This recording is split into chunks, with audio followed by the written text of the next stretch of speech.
تقلیدید، شما موافق تقلیدین، من مخالف، درسته؟ خانم مهدی بفرمایید.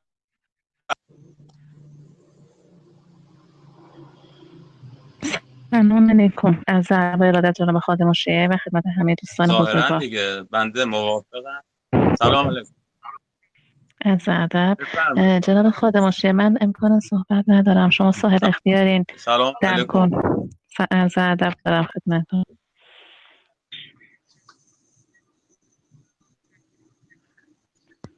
بسیار خوب. جناب من خادم خواهش الشیعه میکنم، شما صاحب احساس کردم اختیارین شاید و فضای بله بله ببخشید شرمنده، ممنون از لطفتون، من در خدمتتون هستم. بزرگوارم، زنده باشید. خب جناب زورو، حضرت علی مخالف تقلید هستید دیگه، درسته؟ بله بله. صدا بسیار میاد؟ بسیار خوب. ادله، بله الان صداتون میاد. شما ادله رد مبحث تقلید رو بفرمایید. ظرف 3 دقیقه زمان دارید نه صحبت دیگه. کنید، بنده هم در 3 نه دقیقه خدمتتون هستم. نه ببینین ادله‌ای که رد میکنه تقلید. آقای خادم الشیعه، من قرارم برای این بود که 5 دقیقه باشه. من گفتم 5 دقیقه من، 5 دقیقه خب شما، 3 دقیقه نگفتم؟ مختصرتره که دوستان. خب عزیزم، من که نگفتم من 5 دقیقه شما 3 دقیقه، عرض کردم بنده هم 3 دقیقه که دوستان حوصله‌شون 4 دقیقه بکن، 4 دقیقه. سر نره. به اصطلاح 3 دقیقه بکن شما، 4 3 دقیقه. دقیقه بنده که نگفتم من 5 دقیقه. نه 4 من دقیقه دارید 3 شما، دقیقه 4 شما، دقیقه 3 من. دقیقه بنده. 4 دقیقه. نه دیگه، خب حرف شما اینه، بفرمایید حرف از الان. چشم 4 دقیقه از الان شما. بسیار خوب، عرض کردم 4 دقیقه. و عرض کردم بسیار خوب 4 باشه شروع دقیقه برادر کنم. عزیز. فقط خواهشم اینه شتاب زده نباشه بحثمون. شما میخواین نتیجه بده بحث. جناب زورو، دشمن هم نیستیم، با هم چند هموطنیم. تا رانده؟ چند این تا دو رانده؟ برادر. بستگی داره چند تا که رانده؟ ببینیم بار علمی، بستگی داره به بار علمی هر دوی ما برادر عزیز. نمیگم فقط شما اسای ادب بشه، باید ببینیم بار علمیمون چقدره، چقدر حرف برای گفتن داریم، چقدر مطالب و ادله و استدلال و براهین میتونیم بیاریم. به اینها خب بستگی داره. یه خب زمان ببینین میبینی 10 الان دقیقه چند. تمام میشه، یه زمان میبینی 2 ساعت هم زمان. خب نه، پیشفرض ما چقدر باشه؟ پیشفرض ما 5 تا راند باشه حداقل دیگه. حدوداً 1 ساعت شما دیگه در نظر. خب 1 ساعت باشه. حداقل ببینید، حداقل حدوداً 1 ساعت. آره حدوداً 1 ساعت طبعا زمان میبره که نتیجه بده بحثمون. ادله رو بیاریم، استدلالات رو بیاریم، ادله نقلی، ادله عقلی، اینا باید تماماً مورد واکاوی قرار بگیره که بعد دوستان قضاوت بکنن، ببینن آیا ما به تقلید نیاز داریم یا نداریم. فقط روی هوا نباید حرف بزنیم. بسم الله، شما 4 دقیقتون شروع شد. بفرمایید بر چه ادله و مبنای شما میگید تقلید جایز نیست؟ شما شروع، مهمان هستید، بندم ادب میکنم، شما شروع کنید، بندم در پایان به اصطلاح خاتمه کننده بحث با بنده هست. حالا بفرمایید 4 دقیقه مبحثتون رو شروع کنید، ادله خودتون رو بیارید در رد تقلید. بنده دیگه صحبت نمی کنم، 4 دقیقه تحویل شما. بسم الله. بسم الله الرحمن الرحیم. به نام خداوند متعال، با یاد و یاری از اهل بیت علیهم السلام. مناظره در مشروعیت تقلید هستش. بنده مخالفم، ایشون موافقه. من حدیث اول رو که قرار بیان میکنم اینه. امام صادق علیه السلام فرمودن ایاک ان تنصب رجلا دون الحجه فتصدقه فی کل ما قال. برحذر باش از اینکه فردی غیر معصوم را نسب العین خویش قرار دهی و هر آنچه را که گفت بدون حجت و دلیل مورد تایید و تصدیق قرار دهی. البته بدون حجت و دلیل تو متن عربی نیست، این برای اضافه که بیشتر فهم بشه من بیان کردم. منبع حدیث شریف کافی شریف جلد 2 صفحه 298 هست. این حدیث بیان میکنه که شما نباید کاملا مطیع یک شخص باشی در همه چیز مگر امام معصوم علیه السلام. خب بعد یک چیز دیگه که مهمه ما تعریف کنیم تعریف تقلید رو از زبان آقای حکیم که مرجع علل اطلاق بود قبل از آقای خویی. ایشون در عراق تشریف داشتن، بعد ایشون تعریف تقلید رو اینجوری بیان میکنن: تقلید عبارت است از اخذ به قول دیگری تعبداً و بدون درخواست دلیل جمعی از نویسندگان. دایره المعارف تشیع، چاپ دوم 1372، جلد 5 صفحه 29. بنده منبع حرفمو گفتم. بیشتر مرجع و اونایی که طرفدار تقلید هستن در کتبشون تقلید رو اینجوری تعریف کردن: اخذ قول مفتی بدون مطالبه دلیل. خب بعد بعضیاشون تقلید رو رجوع جاهل به عالم گرفتن. خب تقلید رجوع جاهل به عالم نیست. رجوع جاهل به عالم اعم از تقلیده. یعنی چی؟ یعنی هر رجوع جاهل به عالمی تقلید نیست. مثل اینکه یک نفر بگیم ایرانیه، نمیتونیم بگیم 100% این شخص شیرازیه یا اصفهانیه، ولی اگه بگیم شیرازیه مطمئنا ایرانی هست. پس رجوع جاهل به عالم مثل همون ایرانه و تقلید مثل همون شیرازه. مثال میزنم: بچه میره سر کلاس، بچه ابتدایی، و طلب علم میکنه. این رجوع جاهل به عالم هست، ولی دلیل میخواد. بابت هر ادعای معلم و بابت هر پاسخ معلم ممکنه چرا بکنه و خود معلم هم بدون اینکه بچه چرا بگه دلیل رو ممکنه بگه. مثلا یک قضیه ریاضی، یک قضیه تو کتاب علوم یا هر چی، دلیلش رو میگه. ولی در تقلید، در تعریف تقلید این هست که بدون مطالبه دلیله.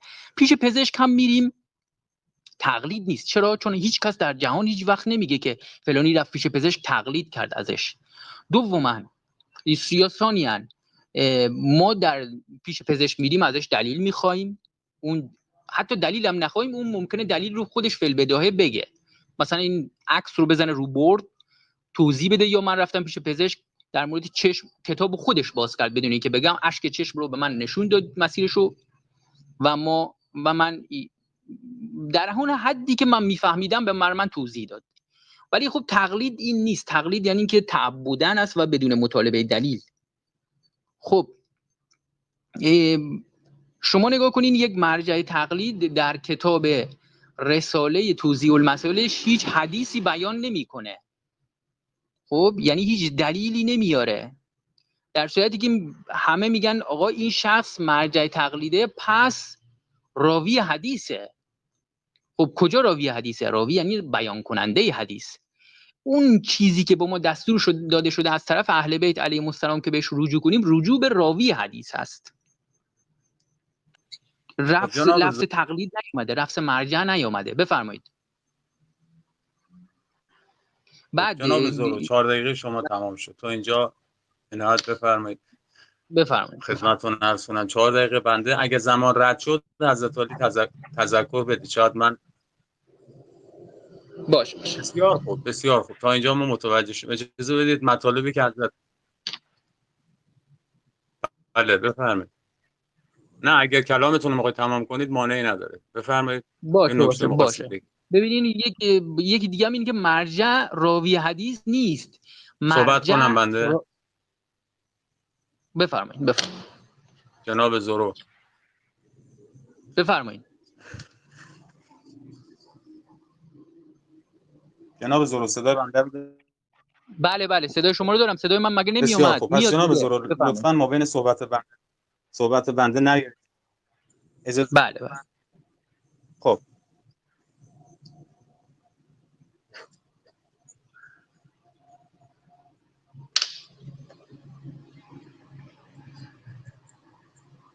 بسیار خوب متوجه شدیم. فرمودید مرجع راوی حدیث نیست. بسیار خوب. خب بنده هم 4 دقیقه انشالله. بسم الله الرحمن الرحیم و بهی نستعین و هو خیر الناصر و المعین. رب اشرح لی صدری و یسر لی امری و احلل عقدة من لسانی یفقهوا قولی.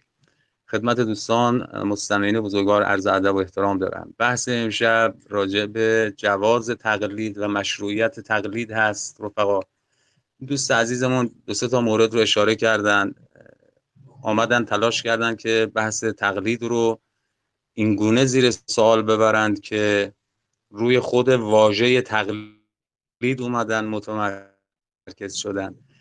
ابتدای روایتی را از امام صادق علیه السلام ایشون آوردن جهت رد تقلید و حال اینکه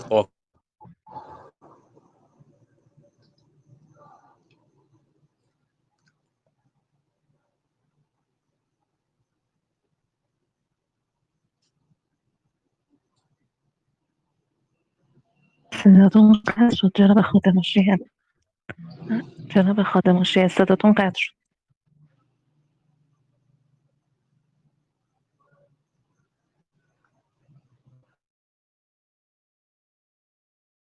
استاد بزرگوار صدای ما رو دارین؟ صدای شما میاد ولی صدا خادم الشیعه نمیاد. نه علی 30-40 ثانیه من بله نتم قطع شد. الان صدا رو دارید الان؟ بفهمید. الان صدای من میاد؟ بفهمید. صدای بنده میاد الان؟ من دارم صدای شما رو دارم. سریع 20 ثانیه قطع. بله یه 20 ثانیه قطع. درسته یه 20 ثانیه قطع شد. ببینید دوست عزیز من مجبورم ریتم صحبتامو سرعتش رو ببرم بالا که از زمان استفاده بریم. ببینید بزرگوار هیچ وقت ما نگفتیم تقلید به طور مطلق باید انجام بشه. شما این اتهام رو چرا به ما میزنید؟ ما در اصول دین میگیم تقلید حرامه. اون روایتی هم که شما از امام صادق علیه السلام آوردید بر این معنا دلالت داره برادر عزیز. یک این که مطلقاً ما حق نداریم تقلید بکنیم. ما هم میگیم تقلید مطلقاً جایز نیست. تقلید در بعضی امور جایز است، در احکام، در فرعیات دین، نه در اصول دین. فلذا ما در مقوله توحید و نبوت و عدالت و معاد و مباحث اصول اصلا میگیم تقلید حرامه. در جای دیگه که میفرماد تقلید جایز نیست، تقلید خود فقیه هست. خود فقیه اجازه نداره از فقیه دیگری تقلید کنه چون به درجه فقاهت رسیده. جایز نیست. حضرت علی هم تلاش کنید دروس علمی رو بخونید به مرحله‌ای برسید که بشه به شما فقیه گفت، شما هم جایز نیست از کسی تقلید بکنی برادر من. پس اگر روایاتی ما داریم در منع تقلید به این معنا دلالت میکنه بزرگوار، وگرنه در احکام دین خب ما تکلیفمون چیه در احکام دین؟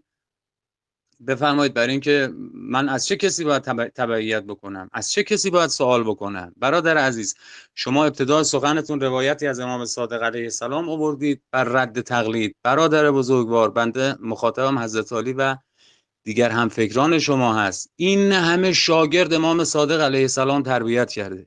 بفرمایید جناب زرارت ابن اعین که حالا اعین میگن صحیح ترش ظاهرا اعین هست، این جناب زراره رو و امثال زراره رو امام صادق علیه السلام صراحتاً بهشون میفرمان برید تو دل مردم و احکام دین رو براشون بیان کنید. برید برای مردم احکام بگید.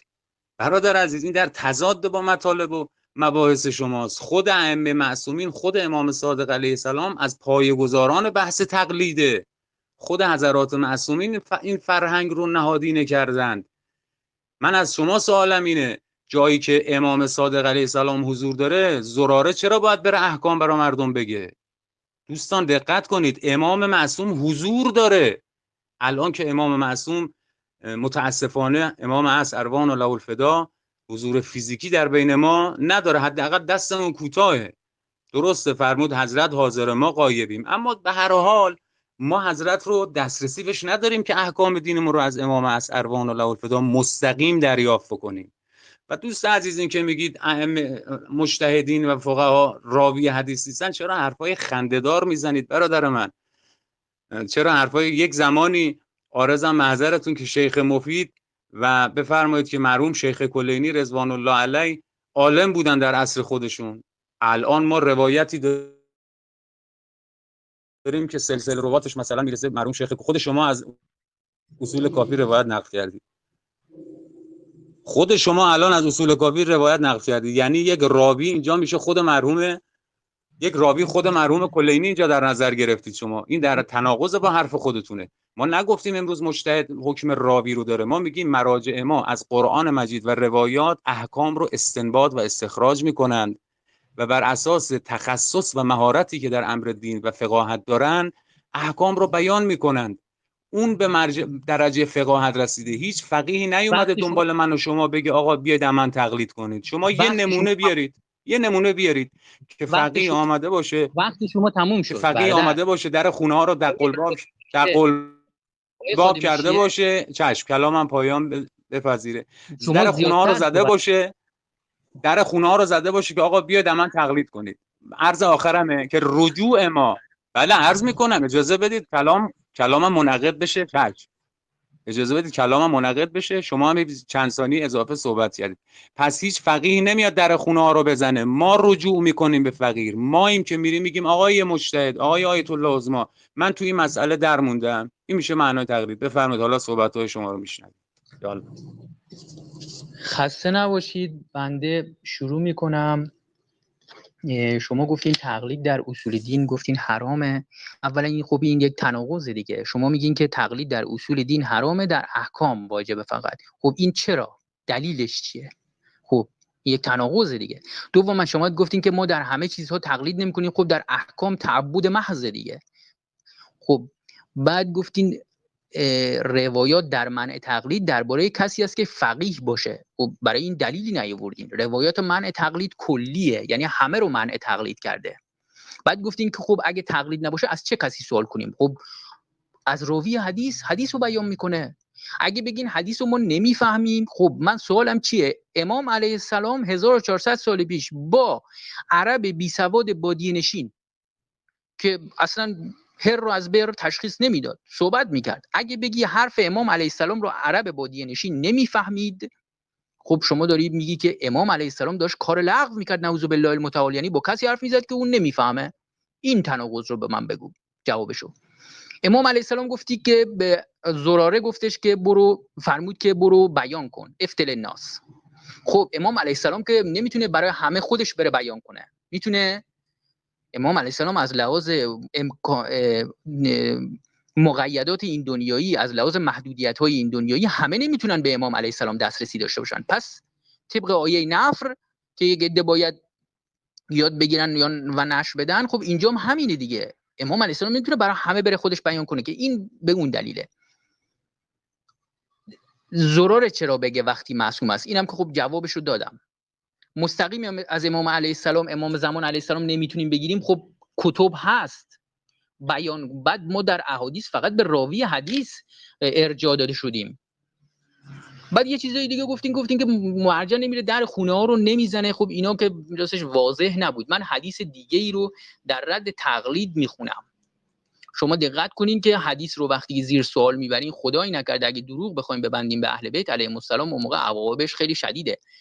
امام صادق علیه السلام فرمودن ایاکم و التقلید فانه من قلد فی دینه هلک، ان الله تعالی یقول اتخذوا احبارهم و رهبانهم اربابا من دون الله فلا والله ما صلوا لهم ولا صاموا ولکنهم احلوا لهم حراما و حرموا علیهم حلالا فقلدوهم فی ذلک فعبدوهم و هم لا یشعرون. از تقلید برحذر باشید که هر کس در دینش تقلید کند هلاک خواهد شد. ببین صریحه. خداوند متعال میفرماید، آیه قرآن رو میخونن امام علیه السلام، یهودیان و مسیحیان دانشمندان و راهبان خود را به جای خداوند متعال به ربوبیت و خدایی گرفتند. آیه تموم شد. سوگند به خداوند متعال اینان در برابر آنان نماز نخواندند و برای آنان روزه نگرفتند، بلکه دانشمندان و راهبانشان حرامی را برای آنان حلال و حلالی را حرام کردند و اینان از آنان تقلید کردند. البته منظور بدون هیچ استناد و حجیتی و صرفا به دلیل صاحب نام و مشهور بودن و غیره.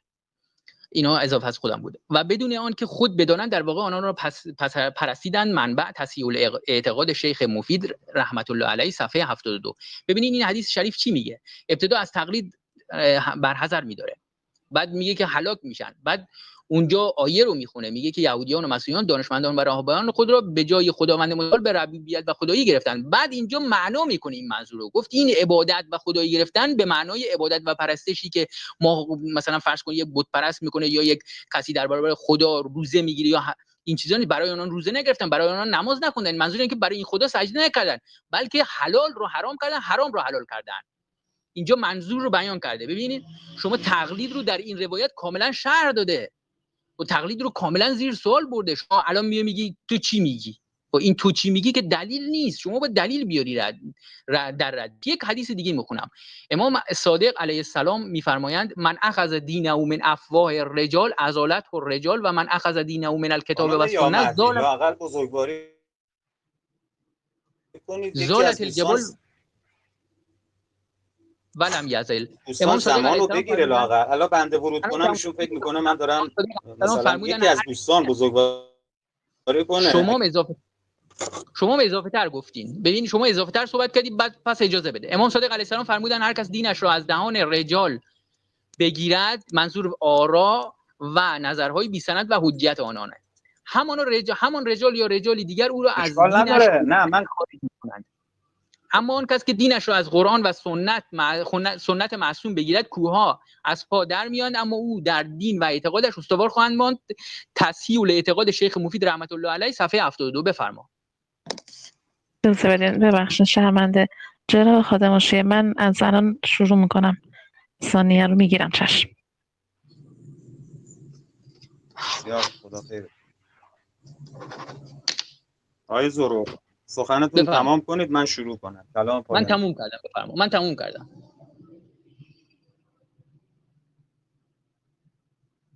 من تموم کردم برادر. تمام شد. بله بفرما. خب بسیار خب. آقای زورو رگباری صحبت نکن برادر من. حدیثم یا درست بخونید، غلط غلوط نخون. اصلا متن عربی رو واجب نیست شما بخونید. ما اینجا به حمدالله همه دوستان فارس زبانن. ما هدف اینه که اون لب کلام، مطلب کلام برسه. شما از اون طرف میگی که امام صادق به زراره گفته خب من معذوراتی داشته، همه مردم که به امام دست بارکالله. حرف منم همینه. اتفاقا رد نشید. نکته داره این برادر من. در حضور امام، زمانی که امام معصوم حضور دارد، امام معصوم امر میکنه به شاگردانش برید تو دل مردم و احکام برای مردم بیان کنید. بعد خود شما میفرمایید خب همه مردم که برادر عزیز الان که هیچ کس دسترسی نداره به امام، هیچ کس. تکلیف مردم چیه؟ کی شمات شدی الان برادر من؟ شما تکلیف مردم چیه الان؟ نمیشه که مردم به حال خود شما میگید برن از روایات. این حرفتون واقعا خنده داره. بفرمایید احکام رایانه، احکام اینترنت، احکام فضای مجازی، احکامی که من تو هواپیما میخوام نماز بخونم جهتش کدوم بره، چیکار باید بکنم، تکلیفم چیه، احکامی که تو دانشگاه‌های خارج اجازه نمیدن با حجاب خانم‌ها وارد بشن. خب اینا زمان ائمه نبوده که برادر من. احکام مستحدثه عنایت دارید دیگه. احکام روز، احکامی که زمان ائمه معصومین نبوده اصلا این احکام. خب دین که نمیتونه معطل بمونه که. مسلمونا که نمیتونن معطل بمونن که. خب ما صبر بکنیم امام عصر ارواحنا لتراب مقدم الفدا تشریف بیارن بعد احکام. خب پس تکلیف دینداری من چی میشه؟ این همه ما آیات قرآن داریم که احکام نباید معطل بمونه. برادر عزیز اینها رو شما پاسخ بدید. کیو میخواید فریب بدید با این حرفاتون؟ دوست عزیز من عرض کردم برخی روایات مبنی بر منع تقلید، منع فتوا دادن، اینها رو ما باید تفکیک بکنیم از هم. عنایت دارید که امثال ابو حنیفه که از امامان اهل سنت هستن ما هم ادب میکنیم و بی احترامی نمیکنیم خدمت اعضای اهل سنت. در زمان امام صادق علیه السلام عنایت دارید که کرسی‌های فتوا باب شد. یعنی هر کس از راه میرسید یه کرسی فتوا برای خودش علم کرده بود.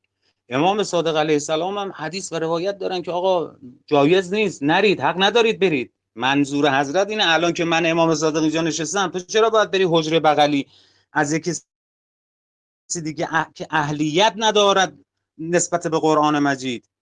من امام صادق ثقل قرآنم، من امام صادق عدل قرآنم، از من باید بپرسید. بسیار خوب. امروز مجتهدین ما فتوا میدن از محمد ابن عبدالوهاب و ابن تیمیه ملعون که نمیرن سوال بکنن، که از حضرات معصومی سوال میکنن. ابتدا آیه قرآن و در کنارش حدیث و روایت و بر اساس اون بفرمایید که بار علمی که 40 سال 50 سال زحمت کشیدن به درجه فقاهت رسیدن میتونن استخراج بکنن و استنباط بکنن. باز هم تکرار بکنم هیچ فقیهی در خانه احدی در قلباب نکرده که بیا من تقلید کن. شما کجا سراغ دارید؟ ماییم که رجوع به عالم میکنیم، همچنان که مریض میشی رجوع به دکتر میکنی، همچنان که من این 3-4 روز ماشین چند تا مورد داشت و اینا 4 روز اسیر و عبیر، برو باتری سازی، برو رادیات، نمیدونم مکانیکی. من رفتم مکانیک نمیاد سراغ من بیاد بگه ماشین چشه. منم که رجوع میکنم به متخصص در هر امری. چطور به دین که میرسیم همه صاحب فن و صاحب عقل و درایت میشن؟ دین اتفاقا امر تخصص در دین ظرافتش، بفرمایید که ثقلش، دقت نظرش به مراتب بیشتر از سایر رشته ها هست. برادر بزرگوار این رو ما باید در نظر داشته باشیم و حرفی نزنیم که روی عقاید دیگران خدای نکرده تأثیر منفی بگذاره، فردای قیامت باعث نشیم که یه عده‌ای به انحراف کشیده بشن. جوان امروز ما سوال داره، عرض کردم دانشگاه خارج کشور دختر خانم رفته میگن آقا بدون حجاب شما حق نداری وارد بشی، از یه طرف هم زحمت کشیده بورسیه اونجا رو گرفته. خب امروز از مجتهدین ما سوال کردن این رو، از حضرت آیت الله ما مکارم شیرازی پارسال از دانشجوهای ترکیه سوال کردن، ایشون هم پاسخ دادن. خب اون زمان که دانشگاه نبوده به این فرم، به این حالت و به این سبک و سیاقی که بورسیه‌ای در کار نبوده، سهمیه‌ای در کار نبوده، برادر من که شما میگید همه احکامو میشه از روایات کشید بیرون. و بفرمایید بسم الله شما این همه مسئله آخر که عرض کردم، بله از احکام برای من از روایات بکشید بیرون. بفرمایید در خدمت. ببخشید سرمند. خسته نباشید. دوباره فرمودین که امام حضور داره، امام علیه السلام حضور داره، به زراره میفرماید که برو بیان کن. خب گفتم دیگه امام نمیتونه برای همه خود شخصا بره. بعد اون موقع امکانات خیلی کمتر بود. الان شما میای تو گروه مجازی خیلی ها صحبتتو میشنون. اون موقع اصلا طرف با اسب باید اینور اینور میرفت، با شتر باید اینور اینور میرفت. خب بهتر باید اون موقع بیشتر به شاگردای خودش اهمیت میداد. گفتی احکام مستحدثه، راوی حدیث از روی احکام کلی احکام مستحدثه رو احکام مستحدثه مثلا فرض کنید حکم رایانه که گفتی، یا مثلا لقاء مصنوعی، یا مثلا بورسیه‌ای که یک دختر از کشورهای خارجی میگیره، یا تحصیل فرض کن دختر در کشورهای خارجی، اینا رو در میاره. ولی ما چون حدیثو نخوندیم کار ما این نیست، ما حدیثو نمیدونیم. که مثل این که مثلا بهت بگن آقا تو برو هواپیما رو خلبانی کن، خب شما ننشستی پشت هواپیما که بدونی. شاید ندونه مثلا موتور هواپیما کجا هست، یا بنزینش مثلا فرض کن مخزن بنزینش چند لیتره. خب چون این کارو نکردم، ما روایت رو نخوندیم، چجوری میخوایم؟ اون راوی حدیث کارش اینه، بعد برای دیگران بیان میکنه. احکام نباید معطل بمونه، خیلی واضح نبود. ببینین امیرالمومنین علیه السلام 25 سال زیر ظلم خبیث‌ترین های عالم زندگی کرد و خیلی از احکام تعطیل شد. حالا حکم شرعی رو عمل کردن شد منظورت نباشه، ولی احکام مثلا فرض دست دوز قطع بشه و اینا تعطیل شد. حالا اون منظورت خوب نفهمیدم. بعد به من سوال منو جواب بده. شما میگی که این رساله توضیح المسائل بیان حدیثه، از روی حدیث برگرفته شده. حکم اول رساله چیه؟ میگه یک شخص یا باید مجتهد باشه، یا مقلد، یا محتاط. من میرم پیش راوی حدیث رو بر من بیان میکنه، منم میفهمم. اگه بگی نمیفهمم، همون تناقض پیش میاد که امام علیه السلام چجوری برای یک عرب بادیه‌نشین حرف زد و اگه نمیفهمید نعوذ بالله المتعال امام علیه السلام کار لغو کرد. به من جواب بده که من رفتم پیش راوی حدیث رو بیان کرد، من فهمیدم، از روی حدیث عمل کردم. فرض کن من هیچ حکم دیگه هم بلد نیستم، فقط همین نماز رو به من یاد داد از روی حدیث، یک حدیثی که معارض نداره و کامله، یا چند تا حدیث، اون تعداد حدیثی که نیاز بود. بعد من یاد گرفتم، حالا من نه مجتهد شدم، نه مقلد شدم، نه عمل به احتیاط کردم. به من بگو آیا این حکم اول رساله دروغ و تهمت به رسول الله صلی الله علیه و آله و سلم نیست؟ حدیثشو بیار. یه سوال دیگه میکنم، مرجع حی یعنی چی؟ یعنی شما میگی آقا مرجع، من دارم از این مرجع تقلید میکنم، این مرجع فوت کرد، بیشتر مراجع داره حکم میکنن که از مرجع حی باید اطاعت کنی. یعنی چی؟ این مرجع وقتی فوت کرد میری از یک مرجع دیگه اطاعت میکنی. سوال من جواب بده، اگه حکم این مرجع حی برگرفته از قرآن و حدیث هستش، از ثقلین هست، چرا با مرگش اون دیگه نمیشه ازش اطاعت کرد؟ اگه برگرفته از حدیث بود، خب اون حدیث سر جاش هست، ایشون هم برگرفته از حدیث گفته، پس بمیرم حرفش چون برگرفته از حدیثه باید اطاعت کرد. پس اینجا یک مشکل به وجود میاد. گفتی که رجوع جاهل به عالم، خب همه اینو قبول دارن، کافر مسیحی همه قبول دارن رجوع جاهل به عالم رو. اما رجوع جاهل به عالم، اگه تقلید رجوع جاهل به عالمه، بچه اول ابتدایی سوال من جواب بده، میره مدرسه، آیا داره تقلید میکنه؟ کدوم آدمی در کره زمین گاوپرست، حیوان پرست، چه میدونم مسیحی، یهودی، کافر، شیعه، سنی گفته که این بچه اول ابتدایی داره تقلید میکنه؟ شما میری پیش مکانیکی داره از تقلید میکنی، کجا واژه تقلید رو به کار بردن در مورد این؟ کجا مکانیک برای تو توضیح نمیده؟ مکانیک برای تو بله بسیار خوب برادر عزیز. بله برادر عزیز، عرض کردم ببینید واقعا چیزای خنده‌دار نگید. اولا که این مکانیک وقتی شما میری مثلا میگه آقا خدمتتون عرضم که ترموسات شما خرابه، بپر برو لوازم یدکی ترموسات بگیر بیار. شما نمیای اینجا بری مثلا اونجا یه چرخ لاستیک بگیری بیاری، میری همون ترموسات رو میگیری میاری. یا بهت زنگ میزنه میگه آقا ترموساتت خرابه، من شاگردمو بفرستم بره بگیره، شما میگی بفرست بره بگیره. این همون تقلیده. نمیگم دقیق همون واژه، من عرضم اینه که شما وقتی میری پیش مکانیک اعتماد کردی بهش، اعتماد کردی که ماشین تو بردی تحویل دادی بهش و هرچی اون بگه شما عمل میکنی، صاحب نظر نمیشی اونجا. مثلا اون میگه واشر سرسیلن سوزونده، شما میگی نه لابد مثلا ایراد دیگه ای داره. نه، چون تخصص اون اینه. برادر عزیز بنده مثال دارم براتون میزنم، بزرگوار دارم براتون مثال میزنم. این یک. دوم اینکه میگید که با مرگ مجتهد این ضعف معلومات شما رو میرسونه. برادر من، ما تقلید بر بقای میت هم داریم که مراجع عمدتاً اکثریتش تا جایی که من علی حضور ذهن دارم جواز بر تقلید بقای بر میت دادن. مثلا بنده از حضرت آیت الله عظما گلپایگانی رضوان الله علیه تقلید میکردم. خب تا مدتی بعد از فوت ایشون هم از خود ایشون تقلید میکردم که بعد حضرت آیت الله عظما صافی گلپایگانی شد که خدمتتون عرض کنم تقلیدم به ایشون شد که به نوعی جانشین آیت الله عظما گلپایگانی شدن. مقصود این که تقلید بر میت هم جایزه، منتها نه ابتدا به ساکنا. مثلا حضرت امام سال 68 فوت کرده، الان جوانی که مکلف شده نمیتونه از حضرت امام تقلید کنه، نمیتونه از آیت الله بهجت تقلید کنه، اما پدرش که قبلا تقلید میکرده همچنان میتونه با اجازه مرجع زنده. چرا با اجازه مرجع زنده؟ چون از همینه تو مسائلی که بروزتر میشه به این مرجع زنده رجوع بکنه، وگرنه اکثر اون مسائلی که قبل بوده میتونه از مجتهد خودش همچنان تقلید بکنه. برادر عزیز اینم پاسخ اون سوالتون و عارضم به محضرتون که باز جواب بنده رو ندادید. باز اونو که بحث این که امام صادق علیه السلام به شاگردانشون میفرمان برید احکام برای مردم بگید، عارضم محضرتون که بعد خودتون میگید که خب همه به امام دسترسی نداشتن، خیلی‌ها دسترسی نداشتن. برادر عزیز فارسی و روان دارم ازتون اشاره میکنم، عرض بنده همینه. اون موقع خیلی‌ها به امام صادق دسترسی نداشتن، الان همه دسترسی ندارن. اکثریت انگشت شمار علما و بزرگانی داریم که توفیق پیدا کردن، شرفیاب شدن محضر امام از اربعین الله، امثال مقدس اردبیلی ها، علامه حلی ها، بزرگوارانی که توفیق پیدا کردن. اما در کل ما هیچ کدوممون دسترسی نداریم. خب تکلیف ما چیه الان برادر عزیز؟ من از این ساده تر ازتون بپرسم. بنده عرض میکنم زمان خود امام صادق، اصلا سوال من از شما اینه، حوزه علمیه برای چی تشکیل داد امام صادق؟ وقتی قرار مردم این مستقیم فقط از امام سوال کنن، اصلا چرا شاگرد تربیت کردن؟ بیش از 1000 شاگرد امام صادق علیه السلام مستقیم و غیر مستقیم داشتن.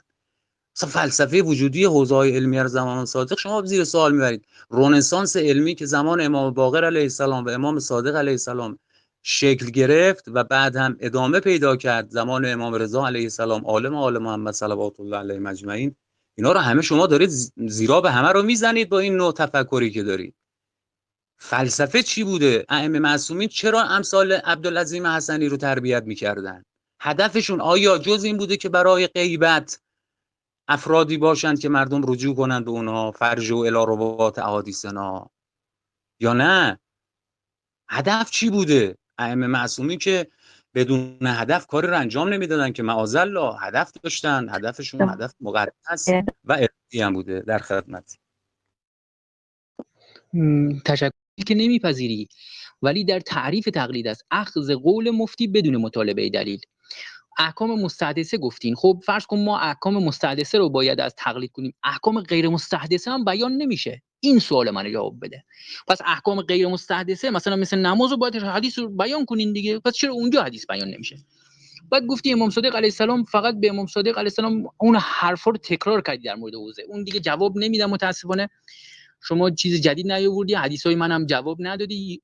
حدیث جدید میگم، یا ایها الذین آمنو اطیعوا الله و اطیعوا الرسول و اولی الامر منکم، در تفسیر این آیه شریفه سوره مبارکه نساء آیه 59. امام صادق علیه السلام از عبید ابن کثیر از حسین نقل می‌کند از امام صادق علیه السلام درباره این آیه اطیعوا الله و اطیعوا الرسول و اولی الامر منکم سوال شد. بعد امام علیه السلام فرمود منظور صاحبان فقه و علم است. گفتیم اطلاق آن عمومی است یا مخصوص یک عده است؟ فرمود اختصاص به ما اهل بیت علیهم السلام دارد. منابع تفسیر اهل بیت علیهم السلام جلد 3 صفحه 246، وسائل الشیعه جلد 27 صفحه 76، بهار الانوار جلد 23 صفحه 298، فرات الکوفی صفحه 108. امام صادق علیه السلام اینجا فرمود چی؟ صاحب علم و فقه مخصوص اهل بیت علیهم السلامه. خب اینجا تقلید زیر سوال نمیره؟ بازم حدیث میخونم مفضل به امام صادق علیه السلام عرض کرد فدایت شوم آیا امکان دارد که خداوند اطاعت از یک شخصی را بر بندگانش واجب کند و سپس خبر آسمان ها را از او پنهان کند؟ حضرت علیه السلام فرمودند خیر، خداوند متعال بر بندگانش کریمتر و مهربانتر از آن است که اطاعت از شخصی را بر آنها واجب گرداند سپس خبر آسمان ها را در هر صبح و شام از آن شخص پنهان کند که در این کار قوام دین آنها خواهد بود. خب ببینین راوی حدیث کلام همین امام علیه السلام رو مطرح میکنه. امام علیه السلامی که خبر آسمان ها و زمین رو داره، راوی حدیث این حدیث رو از امام علیه السلام بیان میکنه. اون حدیث حجیت داره، اما فقها و مراجع میگن که کلام ما حجیت داره. خب کلامشون حجیت داره، حدیث رو اگر شمر لعنت الله علیه، اگر یزید لعنت الله علیه، اگر شیطان لعنت الله علیه، اگر عمر لعنت الله علیه بیان کنه، اون حدیث واجب الاطاعه هستش. چرا؟ چون کلام معصومه، حجته. اما اگه مرجع بیاد یک کلامی رو نسبت بده به اهل بیت علیهم السلام، ما حدیثش رو نمیدونیم، بعد مطالبه دلیل هم نمیتونیم بکنیم. خب این چیه؟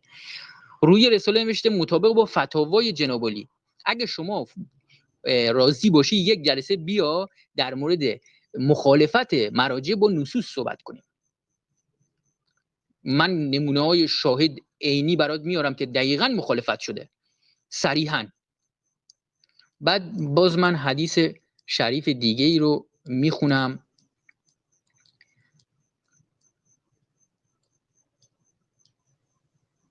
امیرالمومنین علیه السلام میفرمایند ان دین الله لا یعرف بالرجال بل بآیت الحق وعرف الحق تعرف اهله. دین خداوند متعال با رجال شناخته نمی شود، بلکه با حجت و دلیل و نشانه حق شناخته می شود. پس حق را بشناس تا اهل حق را به درستی بشناسی. عمالی شیخ مفید رحمت الله علیه صفحه 5. بعد شما یه ببینین مرجع راوی حدیث نیست. ممنون. بسیار خوب جناب زروع بزرگوار، من خواهشم اینه که پراکندگویی نکنید. بنده آیه اولوالامرم تا صبح بخواید به حول و قوه الهی مطالب تو ذهنم هست که باهاتون بحث کنم، ولی تقاضام اینه که پراکندگویی نکنید. دوستانم مکدر میشن، یعنی ذهنها آشفته میشه. ما روی یه ریل حرکت بکنیم.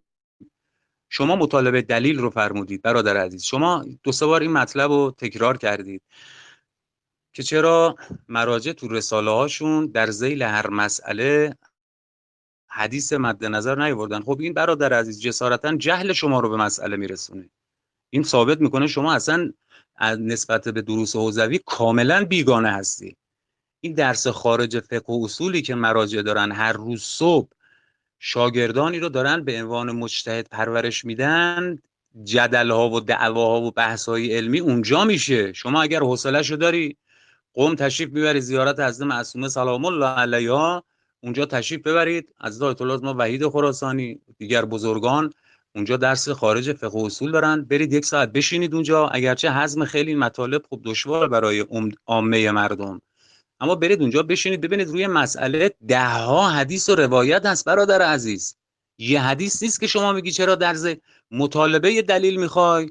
عروة الوثقی که محوریت بحث درس خارجه، عروة الوثقی دقت بفرمایید. و بعد هر مجتهدی هم حاشیه میزنه بر اون حاشیه عروه. معروفه هر مجتهدی یه حاشیه میزنه بر عروة الوثقی که متن فقاهت در شیعه امروز فی زمان هذا، در عصر و زمان ما عروة الوثقی متن هست و منبع اصلی هست که مراجع آرازم به محضرتون روش و شیوه فقاهت رو به شاگردانشون تعلیم میدن. مطالبه دلیل هست، شما بخوای فراوان الا ماشاءالله. منتها نباید توقع داشته باشی که برای هر مسئله ادله‌ش هم بیارن. اون موقع دیگه با اجازهتون یک رساله کتابی یه جلدی نمیشد، میشد 50 جلد، میشد یه چیزی مثل بهارالانوار که 110 جلده. کی حوصله داشت اونو بخونه برادر عزیز؟ هدف این بوده که رساله احکام مورد نیاز مردم حلاجی شده، پنبه‌هاش زده شده قبلا توسط فقها و مراجع و الان هم داره زده میشه. عرض کردم یه وجه تمایز ما با عزیزای اهل سنت اینه که اونها معتقدن از مجتهد زنده هم میشه، مرده هم میشه. مثلا از ابو حنیفه هنوزم دارن تقلید میکنن. اما ما شیعه ها میگیم آقا فقه هم باید پویا باشه، پویا باشه، پویا. احکام روز رو بتونه انسان استنباط و استخراج کنه، بتونه از اون مجتهد زنده سوال بکنه. مثلا فرق ما با اهل سنت، عمده فرقمون همینه برادر عزیز. شما که داری تقلید رو موضع میگیری مقابلش، با اهل سنت چه فرقی میکنی؟ جواب منو بده. چه فرقی بین شما؟ مال فرق بینک و بینهم، بین شما و بین ایشون چه فرقی هست بزرگوار؟ اونا هم که میگن از همون قبلیا باید چیز کرد. و آرزم محضرتون، من برای چندمین بار عرض میکنم مجتهد از خودش فتوا نمیده. اگر فتوا بده بنده هم قبول نمی، هیچ کداممون قبول نمیکنیم. مجتهد بر اساس قرآن مجید و احادیث ائمه معصومین فتوا میده، نه از خودش. برادر عزیز این خطای مهم شما داره اینجا مرتکب میشی که فکر میکنی مجتهد از خودش، از شخص خودش داره فتوا میده. خیر، این اشتباه محاسباتی شماست برادر من، اصلاحش بکنید. مجتهد از قرآن مجید و کلام از انی تارکم فیکم الثقلین کتاب الله یا ابو الثقلین کتاب الله و اطرت اهل بیتی لن یفترقا حتی یرد علی الحوض. یعنی دقیقاً فقها و مراجع ما دارن به این حدیث شریف نبی مکرم اسلام عمل میکنن از کتاب خدا و کلام حضرات معصومین، که این میشه همون مکمل اطیع الله و اطیع رسول و همون اولي الامری که شما آوردی دلیل اقامه کردی. این میشه همون فان تنازعتم فی شیء. بفرمایید ادامه بحث کنید. بخش این رو گفتیم برای اهل بیت بود نه برای مراجع. خسته نباشید. شما دوستان گفتین که سوالی هست اجازه بعد از بحث بنده آقای زورو سوالای دوستان میشنویم. بفرمایید آقای زورو. خسته نباشید. گفتیم که عروة الوثقی مطالبه دلیل، خب عروة الوثقی کتاب بیان اقوال علماست، بیان حدیث نیست. شما منو نصیحت میکنید، مناظره جای نصیحت کردن نیست. ببینید کتاب عروه، شرایع، خب اینا کتاب بیان حدیث نیست، کتاب بیان اقوال علماست. حاشیه اولش هم بیان اقوال علماست، حاشیه دوم حدیث ممکنه باشهش. مرجع راوی حدیث نیست. چرا؟ مجتهد راوی حدیث نیست. چرا؟ شما میگی فلانی خیاطه، در سال 2 تا لباس باید بدوزه یا نه؟ ماهی 2 تا لباس باید بدوزه دیگه، سالی 2 تا لباس باید بدوزه. من میگم شما میگی مرجع راوی حدیثه، من رفتم به پیش مرجع. خب ایشون از 10 بار من حکم پرسیدم، ایشون 5 بار باید خودش حدیث بیان کنه دیگه، نه؟ 5 بارش هم میگم حکمو میگه، ما به خاطر اینکه وقت نداریم یا به دلایل دیگه که چون اعتماد داریم به این شخص قبول میکنیم. مثلا میگه نماز صبح چقدر 2 رکعت، دیگه حدیثشو نمیگه، ولی از 10 بار 5 بارش که باید حدیث بیان کنه، بهش میگن راوی حدیث دیگه. ها شما میگی فلانی مرده شوره، ببخشید تو این نکنم، مرده شوره، این باید در سال 1 دونه مرده بشوره دیگه که شغلش بشه مرده شور. خب یا مکانیک باید در سال 1 ماشین تعمیر کنه که اصلا مرجع راوی حدیث نیست. بعد در تعریفش شما میگی مطالبه دلیل میتونه بکنه، در تعریفش این است که مطالبه دلیل نیست. شما میگی که در درس خارج فقه و اصولش حدیث بیان میکنه. خب چرا فقط برای اونها؟ مردم عادی نمیفهمن مگه امام علیه السلام حدیثشو به مردم عادی، کلامشو طرف مقابلش مردم عادی نبودن؟ میتونی این انکار کنی؟ مردم عادی بی سواد اصلا من یک با کلاس سواد موافقم. خب لطفاً سکوت کنین، لطفاً سکوت کنین. بعد گفتیم که رساله اگه ما می‌خواستیم بیان حدیث باشه 50 جلد میشد. خب امام علیه السلام که در حدیث فرمودن رجوع کنی به راوی حدیث، نعوذ بالله المتعال، نمیدونست که رساله میشه 50 جلد یا میشه 2 جلد یا میشه 3 جلد؟ شما به من بگو امام علیه السلام اشتباه کرد؟ دوما ثانیاً در این تلویزیون جمهوری اسلامی که 24 ساعت شبانه روزی چندین کانال داره میخونن، یک کانالش 1 ساعت یک سریالو زده که بیان حدیث کنه؟ نه. اجتهاد رو بیان کردی، حالا خروج از بحث باشه، چون تو مطرح کردی من مطرح میکنم، چون خودت مطرح کردی. شیخ خور عاملی رحمت الله علیه در مورد اجتهاد چی میگه؟ ایشون مینویسه تمامی شیعیان سابق بر علامه حلی صراحت بر بطلان اجتهاد و عمل به ظن دارند. محمد ابن حسن حر عاملی رحمت الله علیه الفوائد الطوسیه. خب شیخ خور عاملی رحمت الله علیه در پاسخ به این توجیه که روایت نهی از اجتهاد ناظر به اجتهاد خاصی است که عمری‌ها یا عامه یا اهل سنت به کار میبرند، جواب میدهد که تخصیص نهی را به اجتهاد عامه به منزله تخصیص نهی از شرب خرام است، شرب خمر است به شرب عامه خمر را. و یا ادامه میده و اگر کسی ادعا کند که وجوب صلات و زکات و حرمت زنا و سرقت مخصوص به عامه است، عجیبتر از این سخن نیست که بگوییم حرمت اجتهاد مخصوص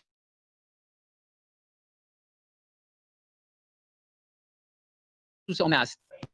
محمد بن حسن حر عاملی رحمت الله علیه الفوائد الطوسیه صفحه 445. ببین شما میگی که اجتهاد سوال من چیه؟ اجتهاد چرا برای عمریه، برای اهل سنت حرامه، برای ما حلاله؟ سوال من دقت کن. چرا اهل سنت؟ عایشه میگه من اجتهاد کردم با امیرالمومنین علیه السلام جنگیدم، خطا کردم 1 ثواب میگیرم، اگه درست میکردم 2 ثواب میگیرم. یزید لعین میگه که من با سید الشهدا علیه السلام جنگیدم، 1 خطا کردم، اشتباه کردم، 1 ثواب میبرم، اگر درست میکردم 2 ثواب میگیرم. شما هم میگین اجتهاد داری میکنین، این چرا؟ این جواب بده. تموم.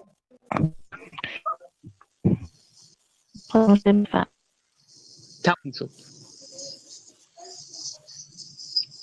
خب دوستان لطفاً شد نکنه به بعد. بسیار خوب. جناب زروی بزرگوار، اولا هر گردی گردو نیست، هر اجتهادی هم بله شیطان هم اجتهاد کرد. برادر از حرف خنده‌دار نزن دیگه. شیطان هم گفت که من از آدم برترم دیگه، اجتهاد کرد، اجتهاد باطل کرد، اجتهادش به خطا بود. من اول صحبتام عرض کردم ما هر تقلیدی رو نمیگیم تقلید به طور مطلق جایزه، تفکیک قائلیم براش.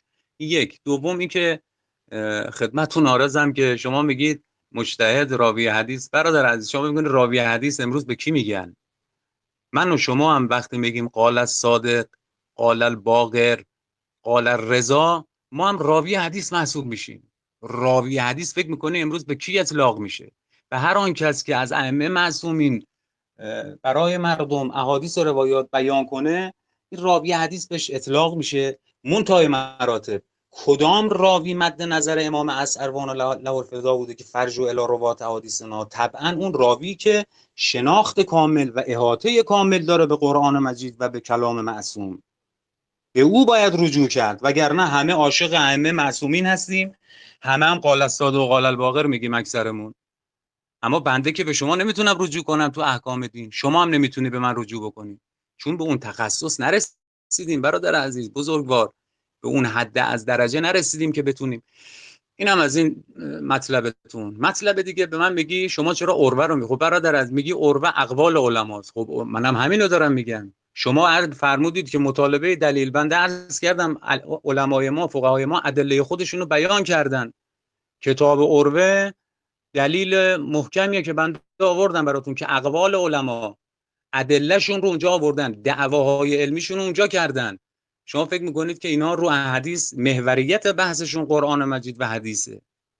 من برای چندمین بار دوستان قضاوت میکنن دارم عرض میکنم از خودش مجتهد حق نداره فتوا بده. برادر عزیز چرا این کلام منو نمیگیرید شما؟ مجتهد وقتی از امام معصوم بگوید، از قرآن و امام معصوم بگوید، یعنی انگار همین الان پای درس امام صادق نشسته. با زراره فرقی نمیکنه، با زراره فرقی نمیکنه، چون همون معارفی که زراره گرفته از امام صادق امروز آیت الله عظما حضرات آیات جوادی آملی ها، صافی گلبایگانی ها، سیستانی ها، وحید خراسانی ها امروز دارن همون رو دارن میگیرن. دقت بفرمایید، همون آیه قرآنه، همون احادیث روایات رو دارن میگیرن و بعد تو دروس خارجشون پای علمیشون اونجاست که آیا این روایت حدیث ضعیف است، صحیح است، آیا این روایت به اصطلاح در این مسئله میشه بهش استناد کرد، نمیشه بهش استناد کرد. بزرگوارایی که صدای بنده رو دارید میشنوید، فقط یه نماز اگر اشتباه نکنم بیش از 2000 مسئله داره، مسئله شرعی داره یه نماز، بیش از 2000 مسئله شرعی. مکان نمازگزار، او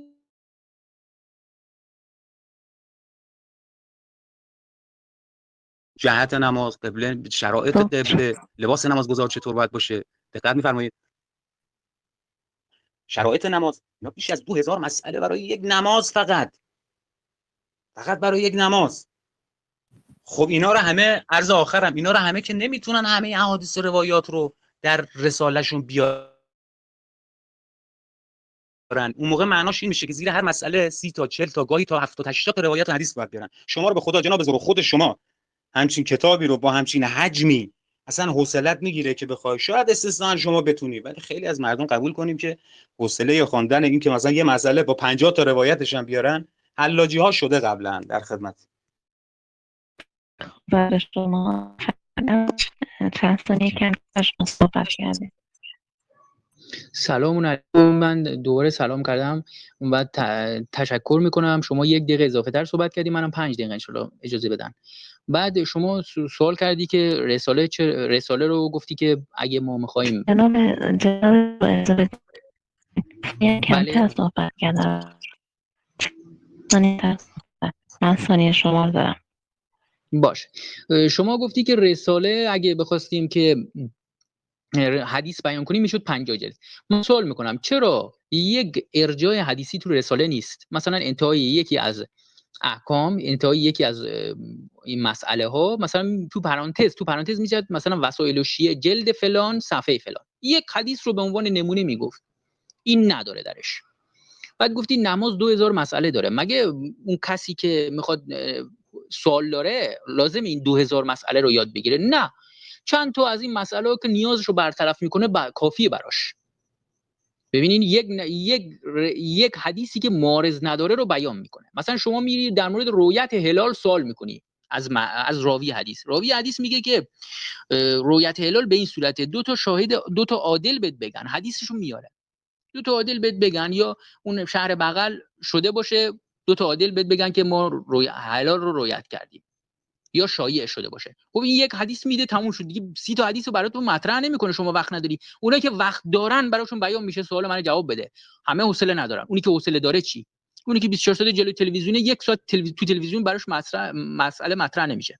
گفتید زیر هر حکم رساله 80 تا حدیث باید بیان کنه. بازم سوال میکنم، امام علیه السلام که فرمود رجوع به راوی حدیث کن، حرف لغو زده؟ نعوذ بالله المتعال. حرف امام علیه السلام شدنی نیست. امام علیه السلام به اندازه شما فهم نداشت که گفته رجوع به راوی حدیث کن؟ اون حدیث که فرمودید و اما من کان من الفقها صائنا لنفسه حافظا لدینه، خب این در این حدیث شریف که تقلیدم بیان شده، فقلدو، اینجا اخذ حدیثه، اون راوی حدیثه.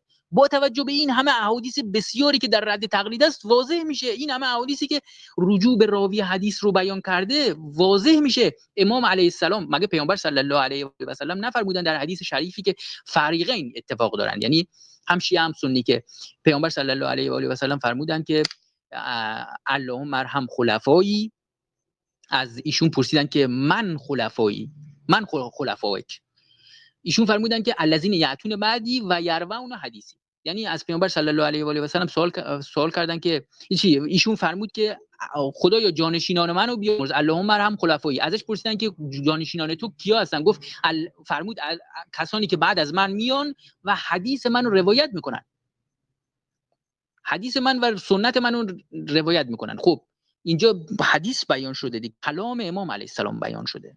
خب شما باز اینجا بعد یک مسئله دیگه رو من مطرح گفتین کتاب حدیثی. الان شما کتاب لوامع صاحب قرانی پدر علامه مجلسی رحمت الله علیه رو از تو اینترنت دانلود کن، این بیان حدیثه، 10 جلده. خب این اگه بگیم ما نمیفهمیم، باز اونجا حرف امام علیه السلام میشه که 1400 سال پیش با عربی بیابونی صحبت میکرد. فیروز نادری توی ناسا 2 تا مریخ نورد به مریخ فرستاد، روح و فرصت، که رفتن خاک مریخ رو آزمایش کردن. از اینجا تا مریخ 7 ماه طول کشید تا برسن. قبلا پروژه چند بار شکست خورده بود. انسانی که این کارو میکنه چطور حدیث رو نمیفهمه؟ نحنو نکلم الناس علی قدر عقولهم، اگه درست خونده باشم حدیث رو، یعنی به اندازه عقل مردم باشون صحبت میکنیم. خب امام علیه السلام اگه حدیث رو طوری بیان کنه که طرف مقابلش نفهمه، خب این ناغرض میشه. با یک کسی که نمیفهمه حرفش رو داره صحبت میکنه. طرف امام علیه السلام کی بود؟ فوق لیسانس داشت، فوق لیسانس علوم قرآنی داشت؟ نه، یک عرب بیابونی بود. اگه زراره هم بود، زراره هم تموم شد. تموم نشد، 1 دقیقه دیگه من فرصت دارم. خانم یامن، من نصف صحبتایشون نداشتم، اب نداره، 1 دقیقه دیگه صحبت. من حقیقت قطع بود نتم. آقای زهرو 1 دقیقه دیگه صحبت کن. باشه 1 دقیقه دیگه صحبت میکنم و یک حدیث شریف رو میخونم. البته فرصت ندارم، انشالله که دفعه بعد اگه فرصت داشتم میخونم.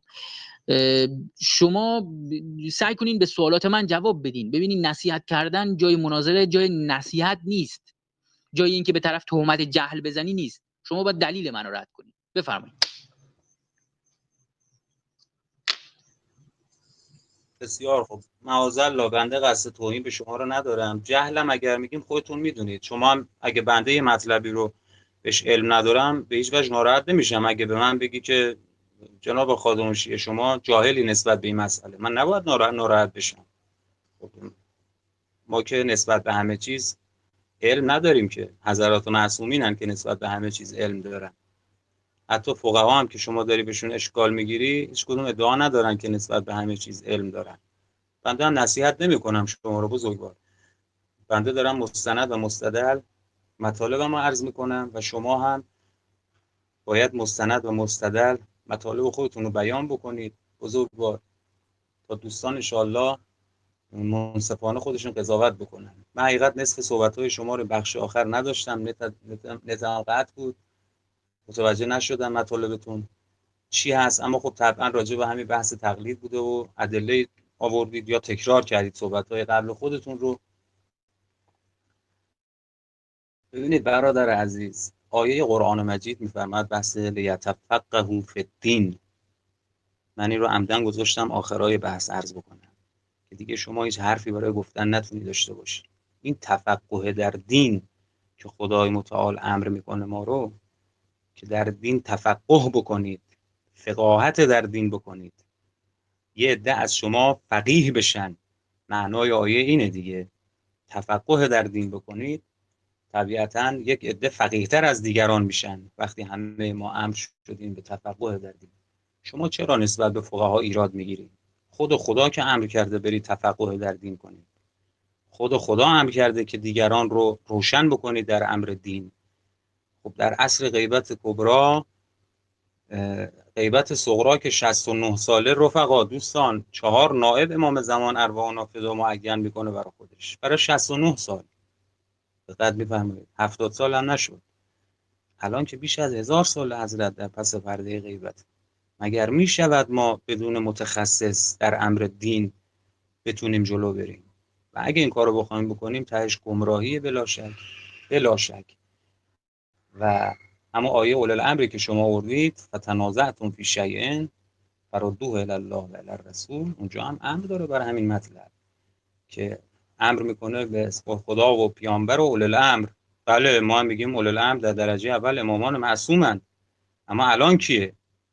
الان بازم امام زمان ارواحنا فداست. اما وقتی دستم از امام زمان ارواحنا فدا کوتاهه، معاون حضرت، مشاور حضرت، مباشر حضرت، اون کسی که حضرت بهش وکالت داده که من برم پیش اون و امر دین رو از او فرا بگیرم، اون کیه؟ بازم میگم مل فرق بینک و بینهم، فرق شما با اهل سنت چیه برادرم؟ امروز چه کسانی ما باید بهشون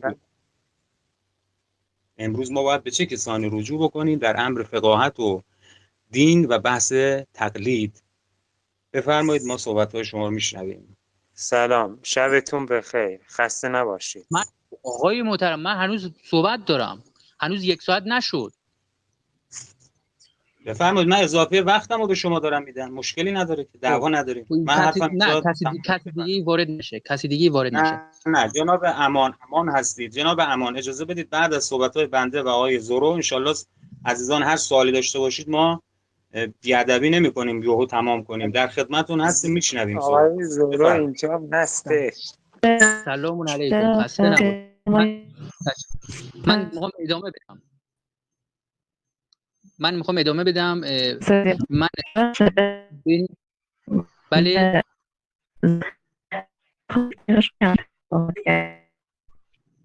من صدای شما رو خوب ندارم.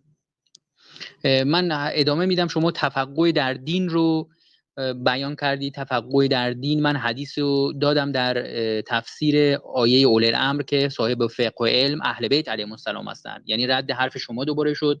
گفتید برای 4 نایب داشته امام عصر جل الله تعالی فرجه شریف برای 69 سال. در نامه آخر که به نایب 4م زد 6 روز قبل از مرگش، هیچ حرفی از نواب عام یا مراجع تقلید یا مجتهدین نیامد، در صورتی که امام علیه السلام اگه اینو قبول داشتن میفرمودن. بعد من از امیرالمومنین علیه السلام خطبه ای رو در نهج البلاغه میخونم، خطبه امیرالمومنین علیه السلام درباره اختلاف علما در فتوا. سوال منم اینه که چرا مراجع در فتواهاشون مختلف همن؟ امیرالمومنین علیه صلوات الله و سلامه علیه و آلهی فرمودند در حکم قضیه‌ای از احکام به نزد یکی از ایشان مسئله‌ای میآید، به رأی و نظر شخصی خود حکمی میدهد، سپس آن مسئله را عیناً نزد دیگری میبرند، پس برخلاف رأی پیشین رأی میدهد. سپس قاضیان آن مسئله را به نزد رهبرشان که آنها را به شغل قضاوت برگماشته میبرند. پس او همه نظرهای ایشان را صواب یعنی درست و صحیح میشمارد، در حالی که خدایشان یکیست و همچنین پیامبرشان یکیست و همچنین کتابشان یکیست. آیا خداوند آنان را به اختلاف امر کرده و اکنون از او فرمان میبرند، یا آنان را از اختلاف نهی کرده و اکنون نافرمانی میکنند؟ آیا خداوند دینی ناقص فرستاده و از آنها برای کامل کردنش یاری خواسته، یا در آوردن دین با خدا شریک بودند و اکنون بر آنهاست که نظر دهند و بر خداست که از نظرشان راضی شود؟ یا خدای سبحان دینی کامل فرستاده و پیامبر صلی الله علیه و آله در تبلیغ آن کوتاهی کرده و حال آن که باری تعالی میفرماید ما در این کتاب چیزی را فرو نگذاشته‌ایم، یا در آن منظور قرآن کریم بیان هر چیزی است و نیز بعضی از قرآن بعضی دیگر را تصدیق می‌کند و در آن هیچ اختلافی نیست که اگر نه از سوی خدا آمده بود در آن اختلاف بسیار می‌یافتند. قرآن ظاهرش زیبا و باطنش ژرف و عمیق است و عجایبش انتها نپذیرد و غرایبش پایان نگیرد و تاریکی جز بدان از میان نرود. احتجاج شیخ طبرسی جلد 1 صفحه 389، بهارالانوار شریف جلد 2 صفحه 284، نهج البلاغه شریف جلد 1 صفحه 60، خطبه 18. خب اینجا نهی کرده امام علیه السلام از اختلاف علما در فتوا. شما اینو به من جواب بده که چرا مراجع اینقدر اختلاف دارن؟ اگه اونها راوی حدیث بودن، حدیث رو بیان میکردن، کتاب رو نشون میدادن به اونایی که سواد دارن، بی سوادای چی؟ به اونایی که بی سواد داشتن نشون میدادن. خب اینقدر اختلاف وجود میاد، حدیث رو نشون میدادن. بعد شما دوباره همون مسئله رجوع به جاهل به عالم و اخذ مطالبه و دلیل این چیزا رو مطرح کردی. متاسفانه من دیگه تکرار نمی‌کنم. ببینین مراجع راوی حدیث نیستن، در عمرشون این کار رو نمی‌کنن اصلا. کارشون این نیست. مراجع میگن لا یجوز میگن یا یجوز لا یجوز، یعنی جایزه جایز نیست. خب مرجع اصلا حدیث بیان نمیکنه.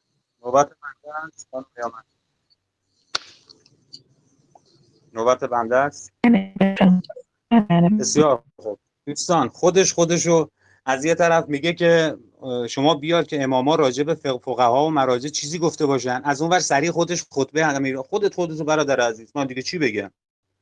از اون طرف میگه که هیچ کدام از ائمه راجع به فقها و مراجع حرفی نزدن، از این ور خودت خطبه میاری جهت این که بگی ببین اینجا امیرالمومنین داره میگه فقها با هم اختلاف دارن.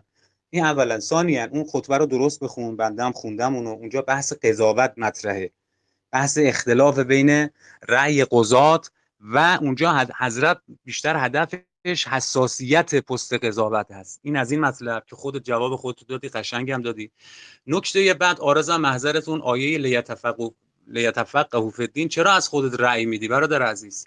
دوستان ببینید، من آیه رو به خاطر اینکه وقتم زود به اتمام میرسه، آیه 122 سوره توبه هست که میفرماید و ما کان للمؤمنون، تا اونجایی که میفرماید لیتفقهوا فی الدین، و ترجمه آیه رو اجازه بدید من بخونم چون هدف اینه که ما لب کلام رو ببینید. میفرماید و هنگامی که رسول فرمان خروج برای جنگ دهد، نباید، خوب دقت کنن دوستان، نباید مؤمنان همگی بیرون روند و رسول را تنها گذارند. پس چرا، دقت کنید، پس چرا از هر طایفه‌ای جمعی برای جنگ و گروهی نزد رسول برای آموختن علم دین مهیا نباشند؟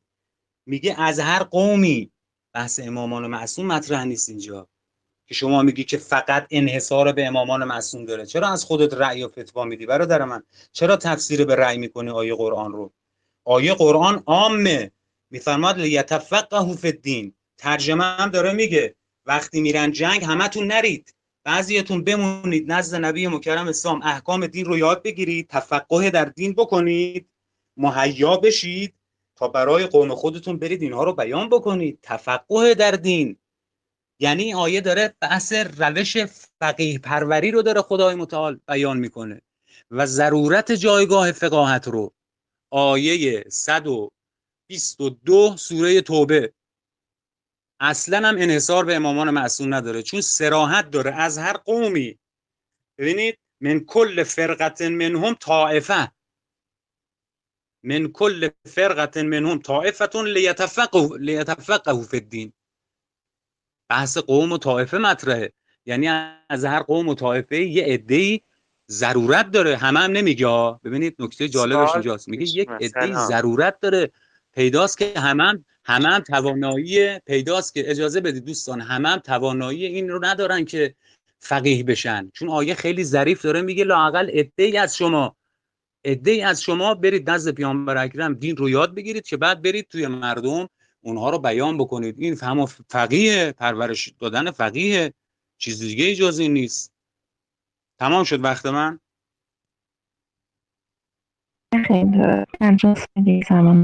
خب بیا جناب امان، جناب امان، اخلاق حکم میکنه، وارد نشید برادر عزیز. شما 2-3 بار وارد شدید، رشته کلام از دست ما خارج میشه. درست نیست برادر عزیز. خب ما هم دوستان اینجا حوصله به خرج دادن، دارن نت مصرف میکنن، مباحث. به هر حال این درست نیست، این رفتارا که گاهی برخی دوستان، ما که عرض کردیم بعد از مناظره در خدمت دوستان هستیم.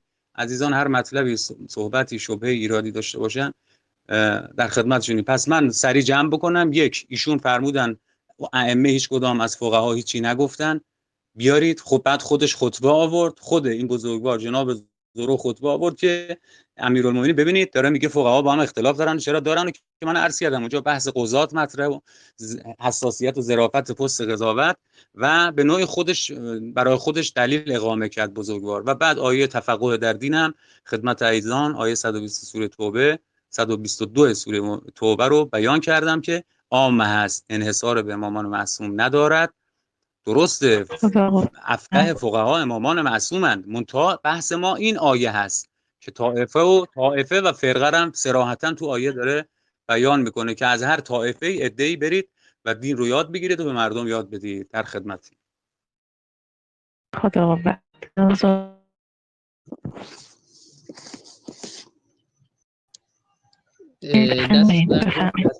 خسته نباشید. من یه حدیث دیگه زورو صداتون رو نداریم، لطفاً روی آیه خسته نباشید. من دوباره حدیث شریف میخونم. شما گفتی که اون خطبه امیرالمومنین علیه السلام در مورد غازیان بوده. خب سوال من چیه؟ سوال من اینه که شما کتاب نهج البلاغه یا پیدا میشه همه جا، میتونی بخونی. چرا این عنوان این خطبه نوشته درباره اختلاف علما در فتوا؟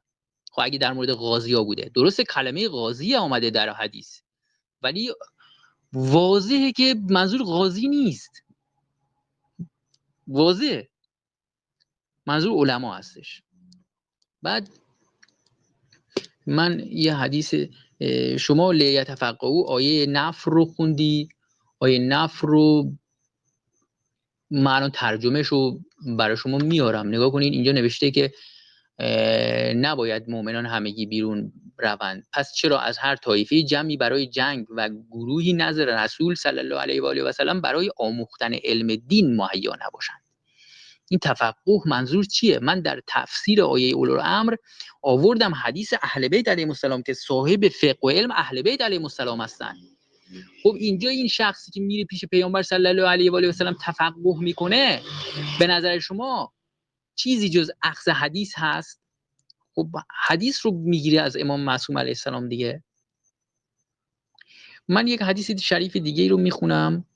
امام صادق علیه السلام در جای دیگر فرمودن حدثنا عبدالله ابن محمد امن رواه عن محمد ابن خالد ابن عن صفوان عن ابی عبدالله علیه السلام قال ان الله اجل و اعظم من ان یحتج بعبد من عبادی ثم یخفی عنه شیئا من اخبار السماء و الارض. خداوند اجل و بزرگتر از آن است که کسی را بر بنده‌ای از بندگانش حجت قرار دهد، سپس چیزی از اخبار آسمان و زمین را از او مخفی کند. بصائر الدرجات تبع مؤسسة الاعلمی از صفار القومی محمد ابن الحسن رحمت الله علیه، جلد 1 صفحه 144 تا 146.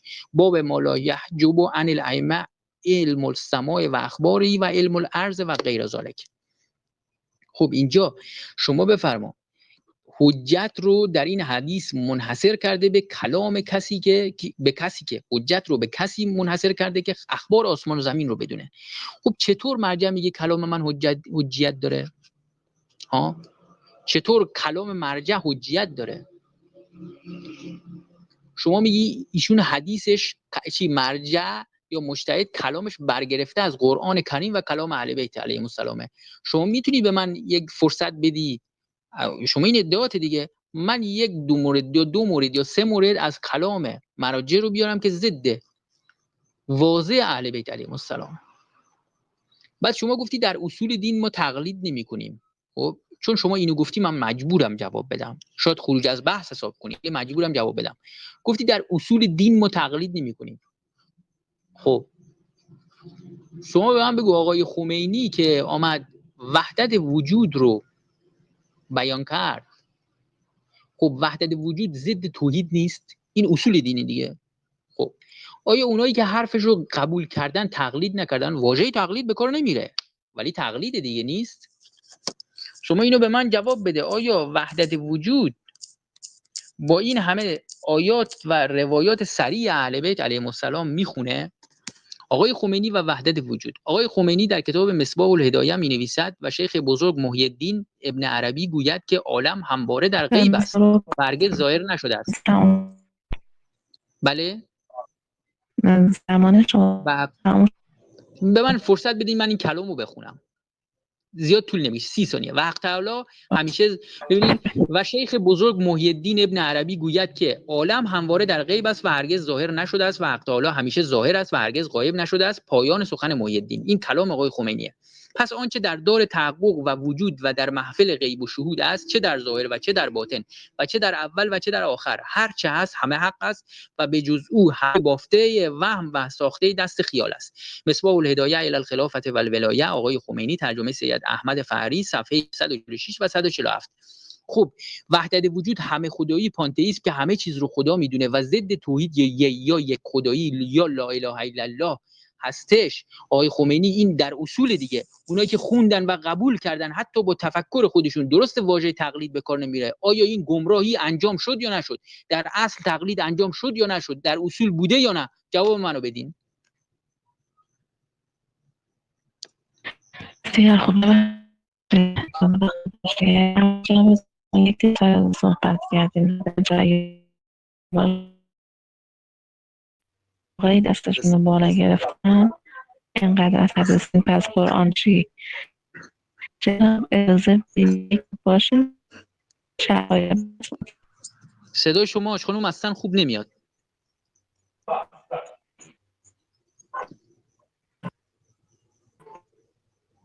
بله نوبت بنده است.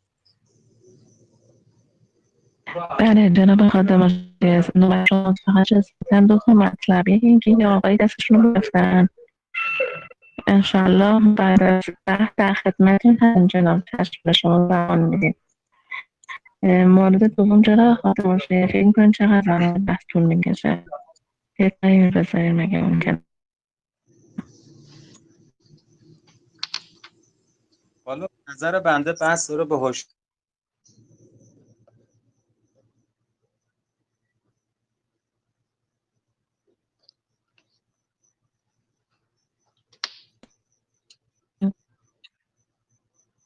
شما از تقلید کجا رفتیم؟ ما اصلا بحث وحدت وجود نداشتیم. آیه زورو به مخاطبین احترام بذاریم بزرگوار.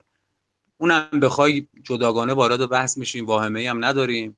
بحث عرفان و وحدت وجود بنده ادعایی ندارم منتها اگر بخواید اون مقداری که در توانم هست، اصلا متخصص نیستم در امر عرفان به هیچ وجه، اما اینکه در بحث تقلید و اجتهاد و مرجعیت وارد حاضر شدم باهاتون بحث کنم، اینجا هم نمیگم ادعا دارم تخصص، اما به حمدالله مطالعاتی دارم که بتونم شما رو به اصطلاح محکوم بکنم. قضاوت هم با دوستان. شما از آیه‌ای که صراحت داره، آیه 122 سوره توبه، یه دوستی هم دیدم دستشو بلند کرد این همه حدیث چرا آیه راستم میگه راستم میگه. باید به این دوستمون حق داد که مطالبه دوستان اینه.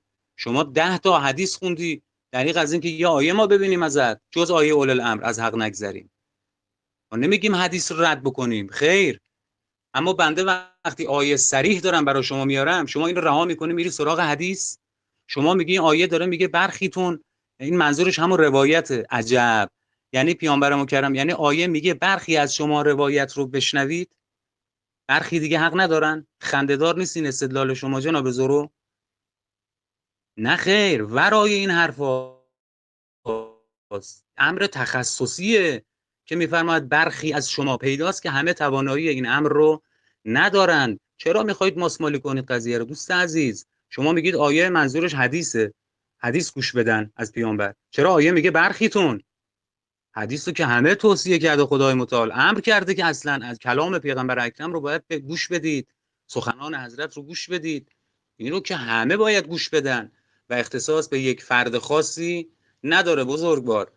این یه امری نیست که آرازم محضرتون انحصار به یه شخص خاصی داشته باشه. و آرازم به محضر شریفتون که برگردید سر این بحث، چون بناس بحث رو جمع‌بندی کنیم. ما انشالله صحبت‌های شما رو در ادامه میشنویم. بفرمایید جناب حضور، راجع به این آیه صریح نظرتون رو بگید، نرید سراغ وحدت وجود. خسته نباشید. من وحدت وجود اگه مطرح کردم چون شما گفته بودی در اصول ما تقلید نمی‌کنیم. ببین سوال من خیلی سنگین و اساسی بود. حالا شما در عرفان یا وحدت یا فلسفه یا ولایت فقیه و حکومت، اینا من حاضر به مناظره هستم انشالله. حالا هم امشب میخوای و قرارش رو بذار که بعدم مناظره کنیم یا بعداً. لیتفقهوا رو گفتی چرا همه رو نگفته؟ خب همه رو نگفته واضحه. اگه همه میان پیش پیامبر صلی الله علیه و آله و سلم، کی بره کارهای دیگه رو انجام بده؟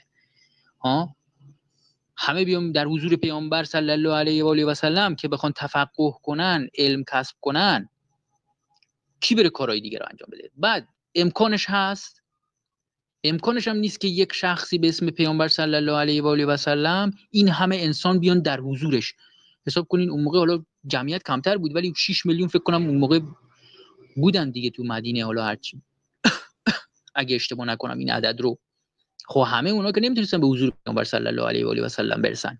پس یک عده میان یاد میگیرن میرن یاد میدن. خب اون موقع علم منحصر به علم حدیث بوده دیگه، علمای دیگه که نبود. بود شما میتونی اصلا فرض کن بوده باشه، میتونی اثبات کنی که این منظور این آیه علمی غیر از علم حدیثه؟ اونجا در زمان پیامبر صلی الله علیه و آله و سلم غیر از اخذ و روایت حدیث چیزی دیگه ای بوده؟ به نظر شما نبوده.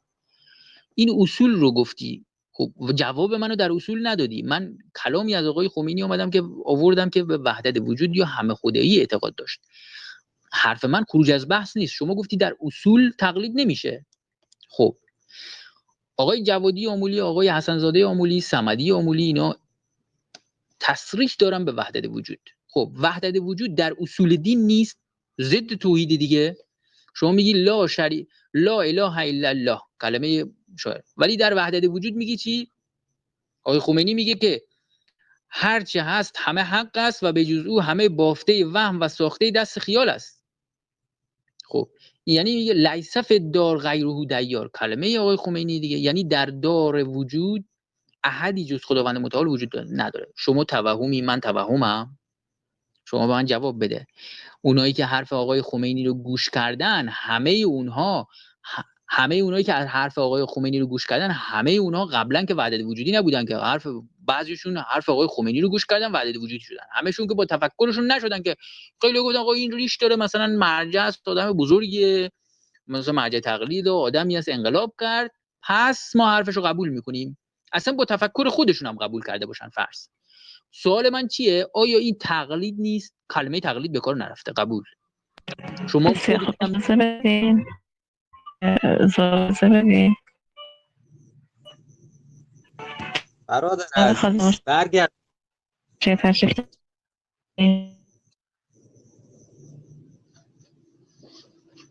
بله من حرف برادر زدم یا عزیز نزدم؟ جناب زرو برگرد به بحث اصلی. خب دیگه من برادر الان عزیز کجا خروج از برادر عزیز، من بحثه؟ دارم به شما پیش دوستان میگم آقا وحدت وجود و اصلا بحث اصلی الان بحث ما وحدت وجود نیست که شما بحث رو داری به حاشیه میبری. درسته. آیه سوال منو 122 جواب سوره بده. توبه، برگرد. چرا فرار میکنی از بحث؟ فرار آقای نکردم. آیه عزیز چرا از 122 بحث فرار؟ جواب. چرا واهمه داری جواب بنده رو بدی؟ الان نوبت منه یا نوبت جواب چی شما؟ دادی؟ من دارم میگم آیه الان نوبت منه، جواب ولی من دادم دارم دیگه. بده اجازه میدم. جواب 122 خب رو جواب بده، بفرما. باشه. شما به من ثابت کن که این لیتفقهو که میگی میشه ازش مرجعیت و تقلید رو در آورد. به من اینو ثابت کن. این تفقه اخذ حدیث نیست، دانایی در دین نیست. دانایی در دین به واسطه اخذ حدیث پیامبر صلی الله علیه و آله و سلم و نشرش. به من بفرما امکان داره همه برن در حضرت پیامبر صلی الله علیه و آله و سلم؟ اینو بگو. بعد مردم کار ندارن. آیه زورو، کسی که تفقه در دین میکنه بهش فقیه اطلاق میشه یا نمیشه؟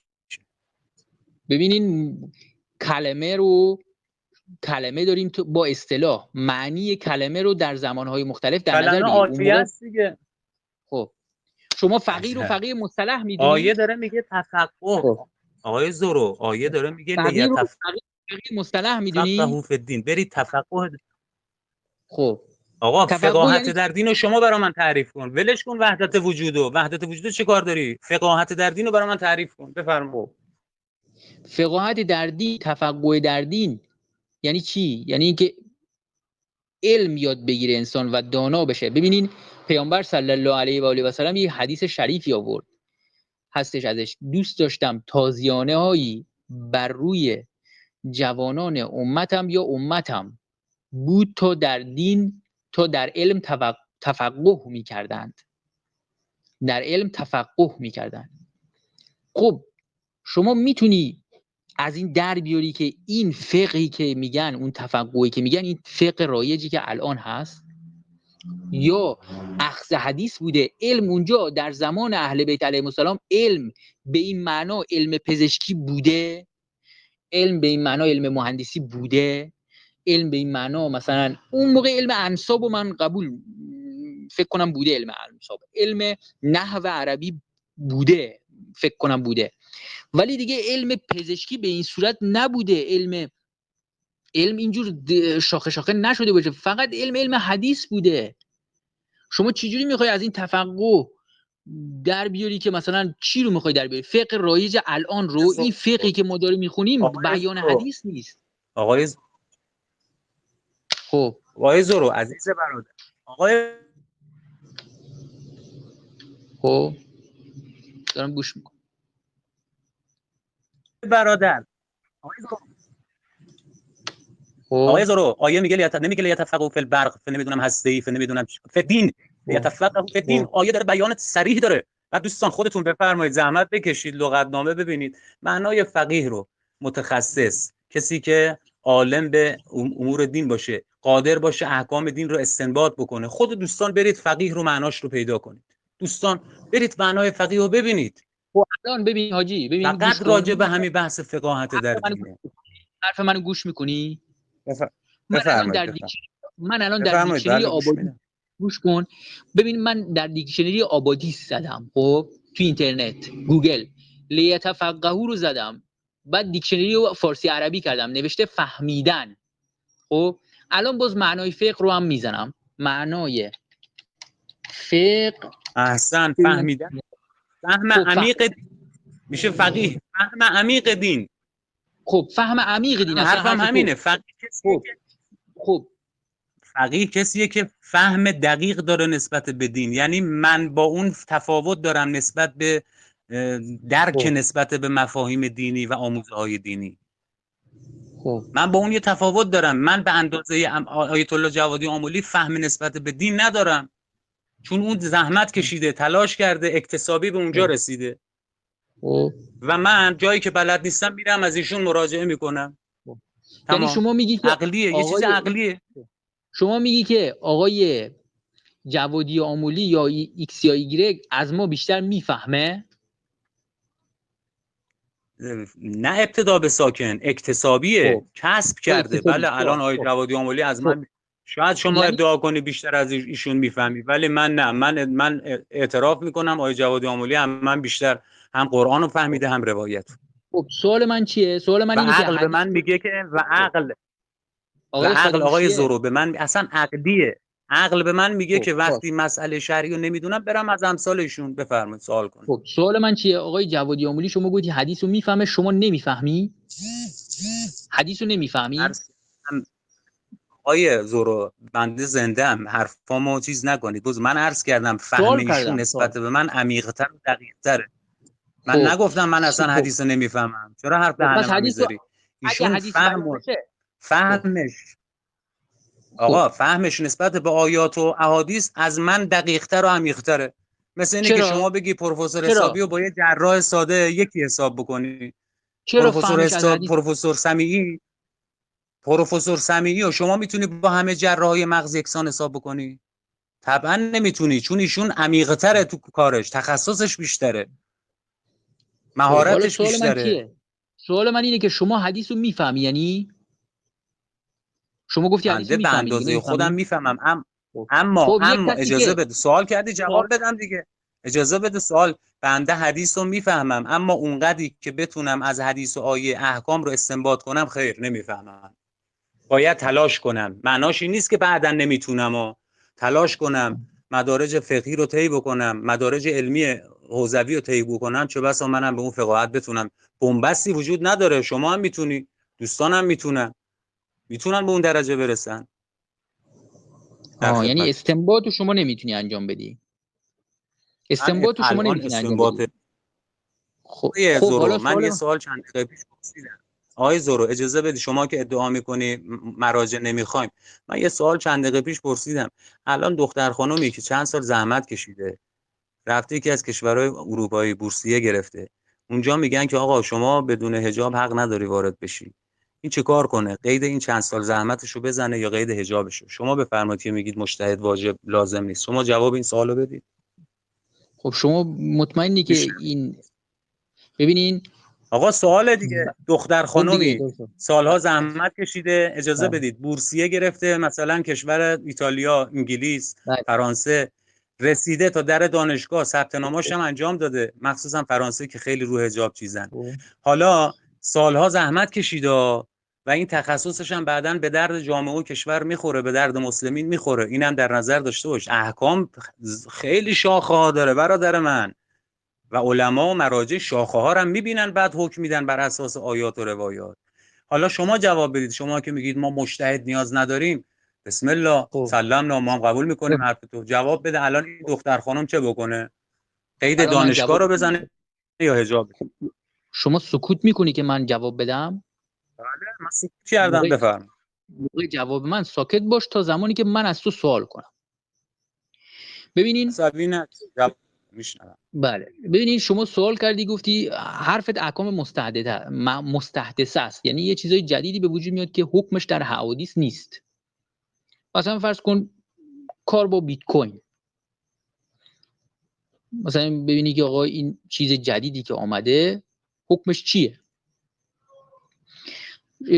راوی حدیث چون با حدیث سر و کار داره، همه حدیثا رو دیده.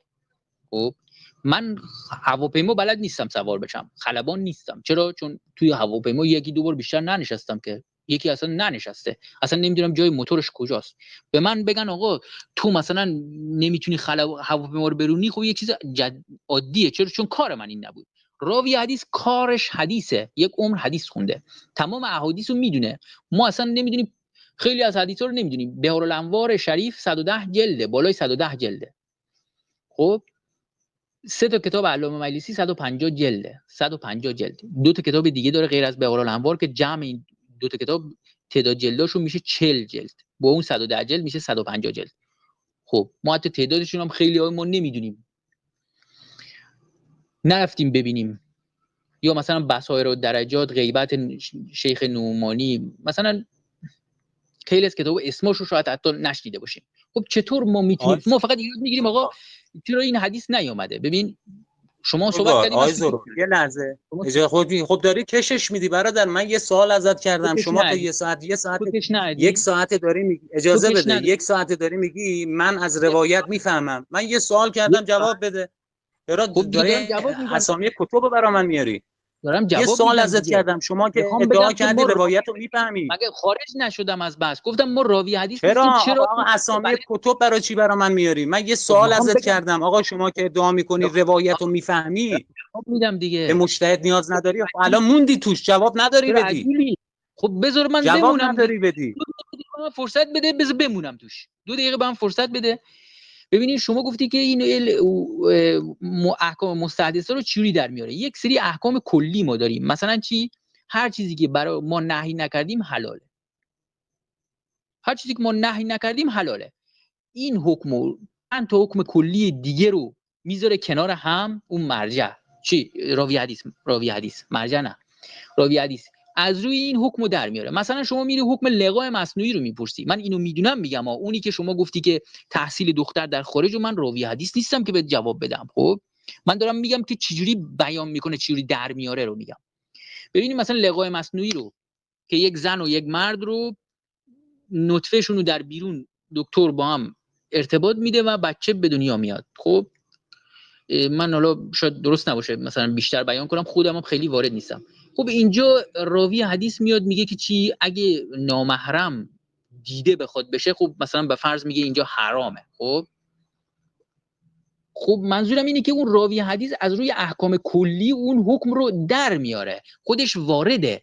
چرا؟ چون کارش این بوده. ولی ما که حدیث نمیشناسیم، نمیدونیم، بیشترش نخوندیم، خب میگیم این چجوری میخواد در بیاره. به فرض مثلا حرف تو درست، سوال من چی میشه؟ سوال من اینه که در غیر احکام مستحدثه هم حدیث بیان نمیشه. میشه مثلا نماز صبح 2 رکعته، نماز مسافر، بازم حدیث بیان نمیشه. خب احکام مستحدثه رو ما فرض کن مرجع بیاریم، اونا رو به حدیث بیان کنیم دیگه. کو اونا حدیث بیان نمیشه. میشه؟ سوالمو جواب میتونی بدی؟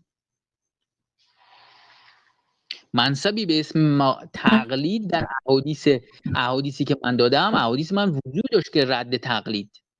ایاکم جناب زارو این هم گفتین جواب سوال جناب خود منشیه چیش دختری که فرمودن خارج هست و در سوال ایشون بدین بزرگوار. خب من گفتم راوی حدیث نیستم که تحصیل اون دختر در خارج رو حکمش الان بدم. خب چرا؟ چون من کار من راوی حدیث. بسیار خوب، حرف ما هم همینه. شما تخصص نداری، باید به متخصص رجوع کنی. خب باز من جواب کی الان به کی رجوع میکنی؟ خب باشه الان من جواب بدم دیگه. بله شما گفتی که من 1 ساعت منتظری.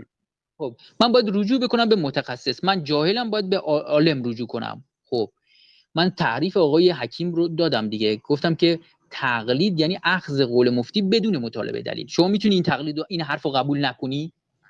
آقا الان برای این مسئله به کی رجوع میکنی شما؟ به راوی حدیث. قول آقای حکیم رو بذار کنار. الان برای این سوالی که بنده مطرح، به چه کسی؟ به راوی حدیث، به بیان کننده حدیث. کیه الان راوی؟ الان کیه آقا؟ با هم بریم پهلوش این سوالو بپرس.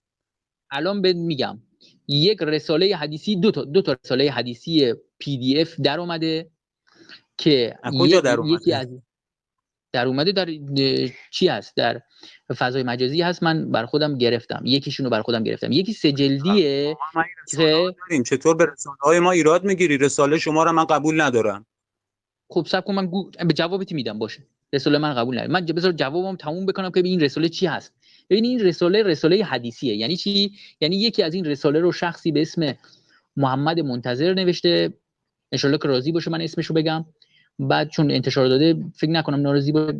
در هر بحثی عین رساله هست. خب یعنی فصل بندیش مثل رساله. وقتی کتاب نوشته دیگه رضایت شرط نیست که برادر من. وقتی کتاب تألیف خب کرده شما میذاری من دیگه حرف بزنم؟ اشکال نداره.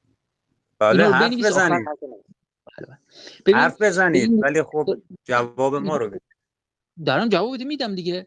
ببین یک رساله گفتم که هستش که محمد منتظر نوشت، در عین رساله فصل بندی شده، یعنی که از آبها شروع کرده بعد به احکام ارث رسیده، انتها کرده، تموم کرده. در هر مبحث هم یک حدیث یا دو حدیث از کافی شریف گذاشته فقط، یعنی فقط از کافی شریف گذاشته یک یا دو حدیث در هر مبحث. اون حدیثی که معارض نداره و این خیلی کار عالیه. خب بعد یکی دیگه 3 جلدی اومده بیرون که 2 جلدش فعلا اومده بیرون، جلد سوم هنوز بیرون نیومده. اون دو رساله حدیثی من اونو باز نکردم اصلا ببینم. بعد من گفتم لوامع صاحب قرانی پدر علامه مجلسی مرحوم رحمت الله علیه، اون بیان حدیث از روی روایاته. ببینین شما گفتی حدیث رو میفهمی، خب اینو اذعان کردی، گفتی فهم آقای جوادی از تو بیشتره، ولی انکار نکردی که تو میفهمی. من سوالم چیه؟ چرا به رساله رجوع کنی؟ چرا به حکم مرجع رجوع کنی؟ چرا حدیث خودش بیان نشه؟ شما میگی تعداد حدیث زیاد میشه، من میگم که اون حدیثی که نیاز داری چند تا بیشتر نیست در اون مبحث. اگه از کودکی مثلا شما 7 سالگی رفتی سر کلاس، از 5 سالگی رفتی مهد کودک، مثلا 5 سالگی حفظ قرآن رو شروع کردی، این کار که این صورت انجام میشه. اگه از 12 سالگی من میگم روایت حدیث بیان میشد، هیچ کس نمیفهمید.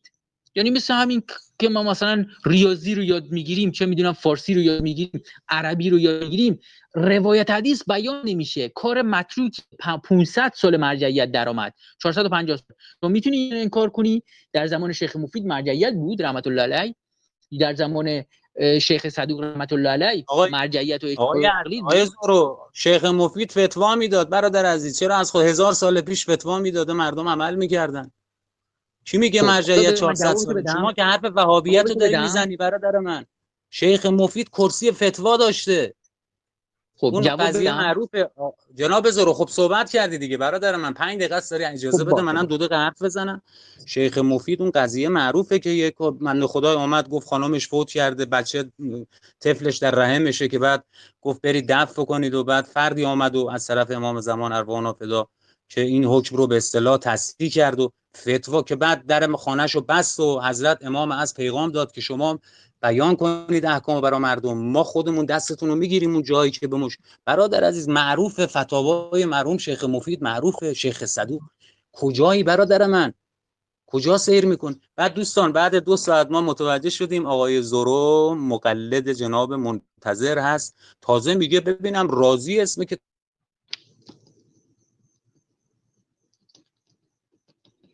کتابشو. کسی که کتاب می‌نویسه دیگه معناش این نیست که راضی هست یا نه. کتاب نوشته داده خلق الله استفاده کنن. راضی از شیر مادر حلال تر اب نداره. پس شما مقلد آقای منتظر هستی، رود نمیشد بگی برادر من. ما هم مقلد مجتهد خودمون هستیم، دعوایی نداریم با هم. شما میگین مجتهدت احادیث آورده، ما میگیم در رساله هایی که ما داریم مجتهد برای اینکه مردم دیگه درگیر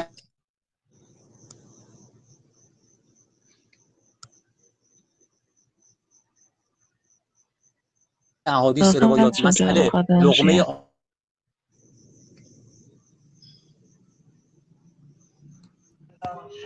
الان صداتون وصل شد، آماده بفرمایید. دست من اذیت میکنه متاسفانه. بله این متاسفانه. بله ما میگیم رساله ها رو مراجع آماده کردن، روایات هست برادر عزیز. این نیست که مسائلشون بدون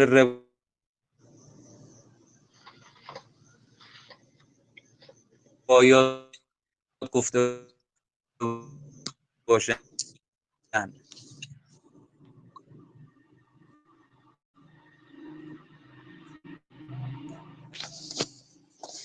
من صدای شما رو ندارم. قطع میشه. حالا صدامو دارید. به هر حال اینا هم پشتوانه روایی داره، احکام مسائلی که مراجع ما بیان میکنن. این نیست که از خودشون فتوا بدن جناب منتظر. تازه آثار دیگه هم دارن. مثلا شما کتاب منتخب الاثر حضرت آیت الله عظما صافی گلپایگانی حفظه الله تعالی که بیش از 100 سال هم عمرشون از خدا عمر با برکت بده، این عالم بزرگوار. بله، منتخب الاثر حضرت آیت الله عظما صافی گلپایگانی رو برید ببینید جناب زرو. شما که میگید مجتهدین با روایات بیگانه هستن، اول برید ببینید آثار دیگه مراجع هم شما ببینید. شما فکر میکنید هر مرجعی فقط همین یه رساله رو داره؟ اصلا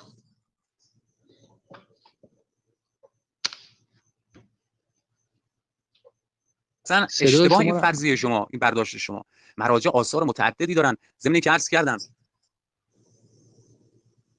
بله من سخن پایانی ضمن اینکه عرض کردم آقای زروی عزیز، مراجع ما در دروس خارج خودشون مفصل مسائل و احکام شرعی، فتواهایی که میخوان بدن اونجا حلاجی پنبه‌هاش اونجا زده میشه، بعد خروجیش میشه این مسائلی. معناش این نیست که پشتوانه روایی نداره این مسائل شرعی.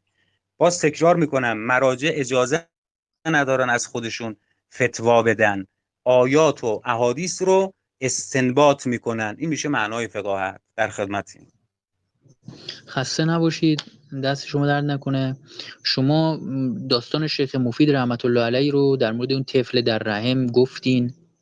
خب گفتین کورس، این برای این سندی نیاوردین. خب یعنی سندی ذکر نکردین.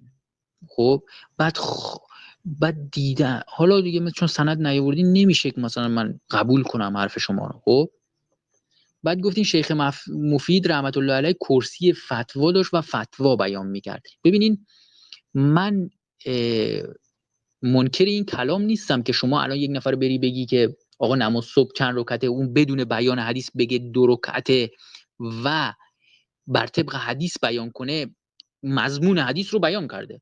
این اشکال نداره، من نمیگم حرامه، نه، لازم نیست حتما همیشه حدیث بیان کنه. خب شما میری پیشش 5 بار حدیث بیان میکنه، 5 بار حدیث بیان نمیکنه. حالا یا شما عجله داری یا ایشون عجله داره یا اعتماد میکنی. مثلا رفتید 99 تا حکم رو حدیث بیان کرد، 100 رو دیگه حدیث بیان نمیکنه، شما هم قبول میکنی، میگی که ایشون همیشه حدیثشون بیان میکنه، من قبول دارم.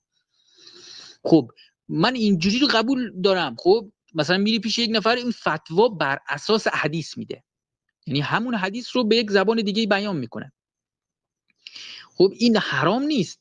الان کلام علامه مجلسی رو برای شما میارم. نظر علامه مجلسی رحمت الله علیه در مورد اجتهاد و تقلید: و اما من قلد عالما افتى به محکمات القرآن و الحدیث و کان عدلا موثقا به فانه لیس بتقلید له بل تقلید لمن فرض الله طاعته و حکم به حکم الله عز وجل.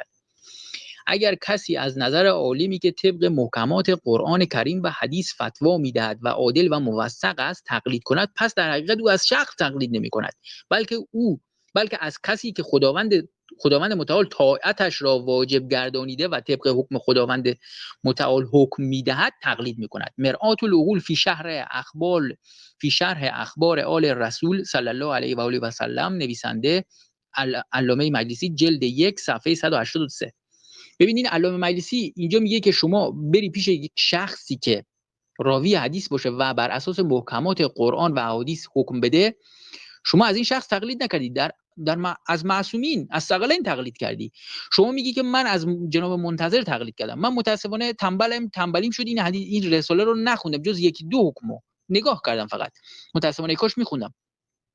به فرضم که خونده باشم و تقلیدم میکردم، من از آقای منتظر تقلید نمیکنم، من از اهل بیت علیهم السلام تقلید میکنم، چون حدیث رو من دارم گوش میکنم دیگه. ببینید شما شمر لعنت الله علیه، یزید لعنت الله علیه، عمر لعنت الله علیه اگر حدیثی رو بیان کنن، اون حدیث که غلط در نمیاد. الان ترامپ، نتانیاهو، اینا ظالمن. اگه قرآن کریم رو دست بگیرن بگن که این قرآن کریم کتاب خداوند متعال، این جمله که غلط نمیشه. میشه اگه بگن سگ نجسه، این جمله غلطه؟ نه.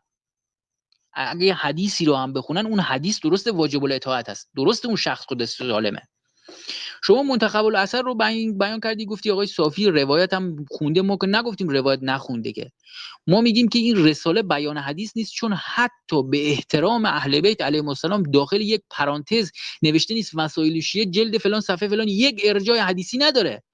پس چطور شما میگین رساله بیان حدیثه؟ رساله بیان حکم و فتوای شخص مجتهد یا مرجع هستش. بعد خود مرجع هم راوی حدیث نیست، چون تو عمرش حدیث بیان نمیکنه، میگه یجوز لا یجوز، جایزه جایز نیست، مستحب فلان فلان، اصلا حدیث بیان نمیکنه.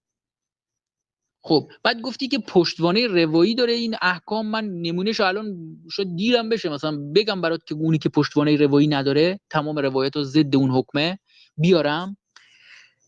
بعد اون موقع میبینی که بدعت هم گذاشتن.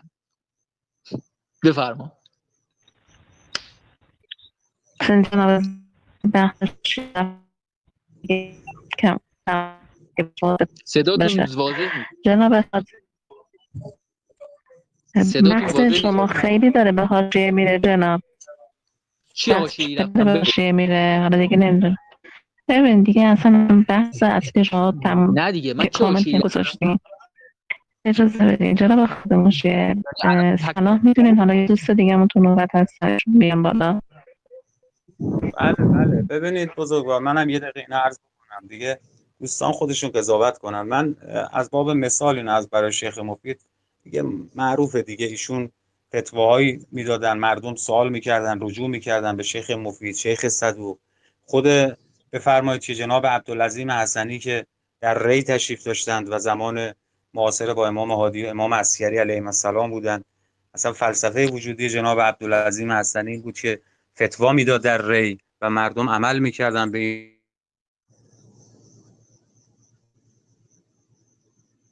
فتوا. به قول خود آقای زورو، امکانات فضای مجازی هم نبود که مردم بلافاصله با امام معصوم به واسطه همین وکلا و نواب امثال عبدالعظیم حسنی ها و بعد در غیبت امثال نواب اربعه و بعد در غیبت کبرا امثال شیخ صدوق ها، شیخ مفید ها، کلینی ها و عارض البته کلینی فکر کنم هم غیبت صغرا بوده. به هر حال شیخ مفید، شیخ صدوق، دیگرانی که در غیبت کبرا آمدن، اینها به هر حال همون کارشون فتوا، بیان فتوا بوده برای مردم و رابطی بودن بین مردم و امام عصر اربان الله الفدا. حالا آقای زورو جناب منتظر رو الان هم که میگه من مقلدش نیستم، ولی کتابشو میخونه، مسئلهش هم میگه من طبق اون دارم چیز میکنم. سوالی هم که ما ازش میکنیم به اون کتاب داره ما رو ارجاع میده، پس لابد براش حجت اون کتاب. همونجور که جناب زورو شما برای امثال آقای منتظر حجتند، بنده خورده نمیگیرم بهتون. انشالله که ایشون هم اجتهاد داره و موردی نداره، شما میتونی از ایشون اگر اجتهادش محرز باشه. بنده هم از مجتهد دیگری، دوستان عزیز دیگه هم هر کدوم از یک مجتهد. چرا تاکید میکنه از یه مجتهد باید تقلید کرد؟ نه از 2 تا، نه از 3 تا، نه از 4 تا، از یه مجتهد. ما در احکام دینمون به اون مجتهد در فرعیات دینمون و احکام دینمون، اون رکعات نماز و نماز صبح و اینا هم که شما اشاره کردید اصلا وارد بحث ما نیست. اینا از قطعیات مسلم دینه، از مسائلی است که خود نبی مکرم اسلام اینها رو بیان فرموده و تعداد رکعات هم خود خدای متعال معین کرده. درسته در قرآن نیومده، ولی در بحث معراج و اینها مطرح شده و به نبی مکرم اسلام تعلیم داده شده. جمع‌بندی کنیم دیگه دوستان، قضاوت با دوستان. اگر دوست عزیز دیگه میخواد وارد بحث شه میشنویم. بفرمایید.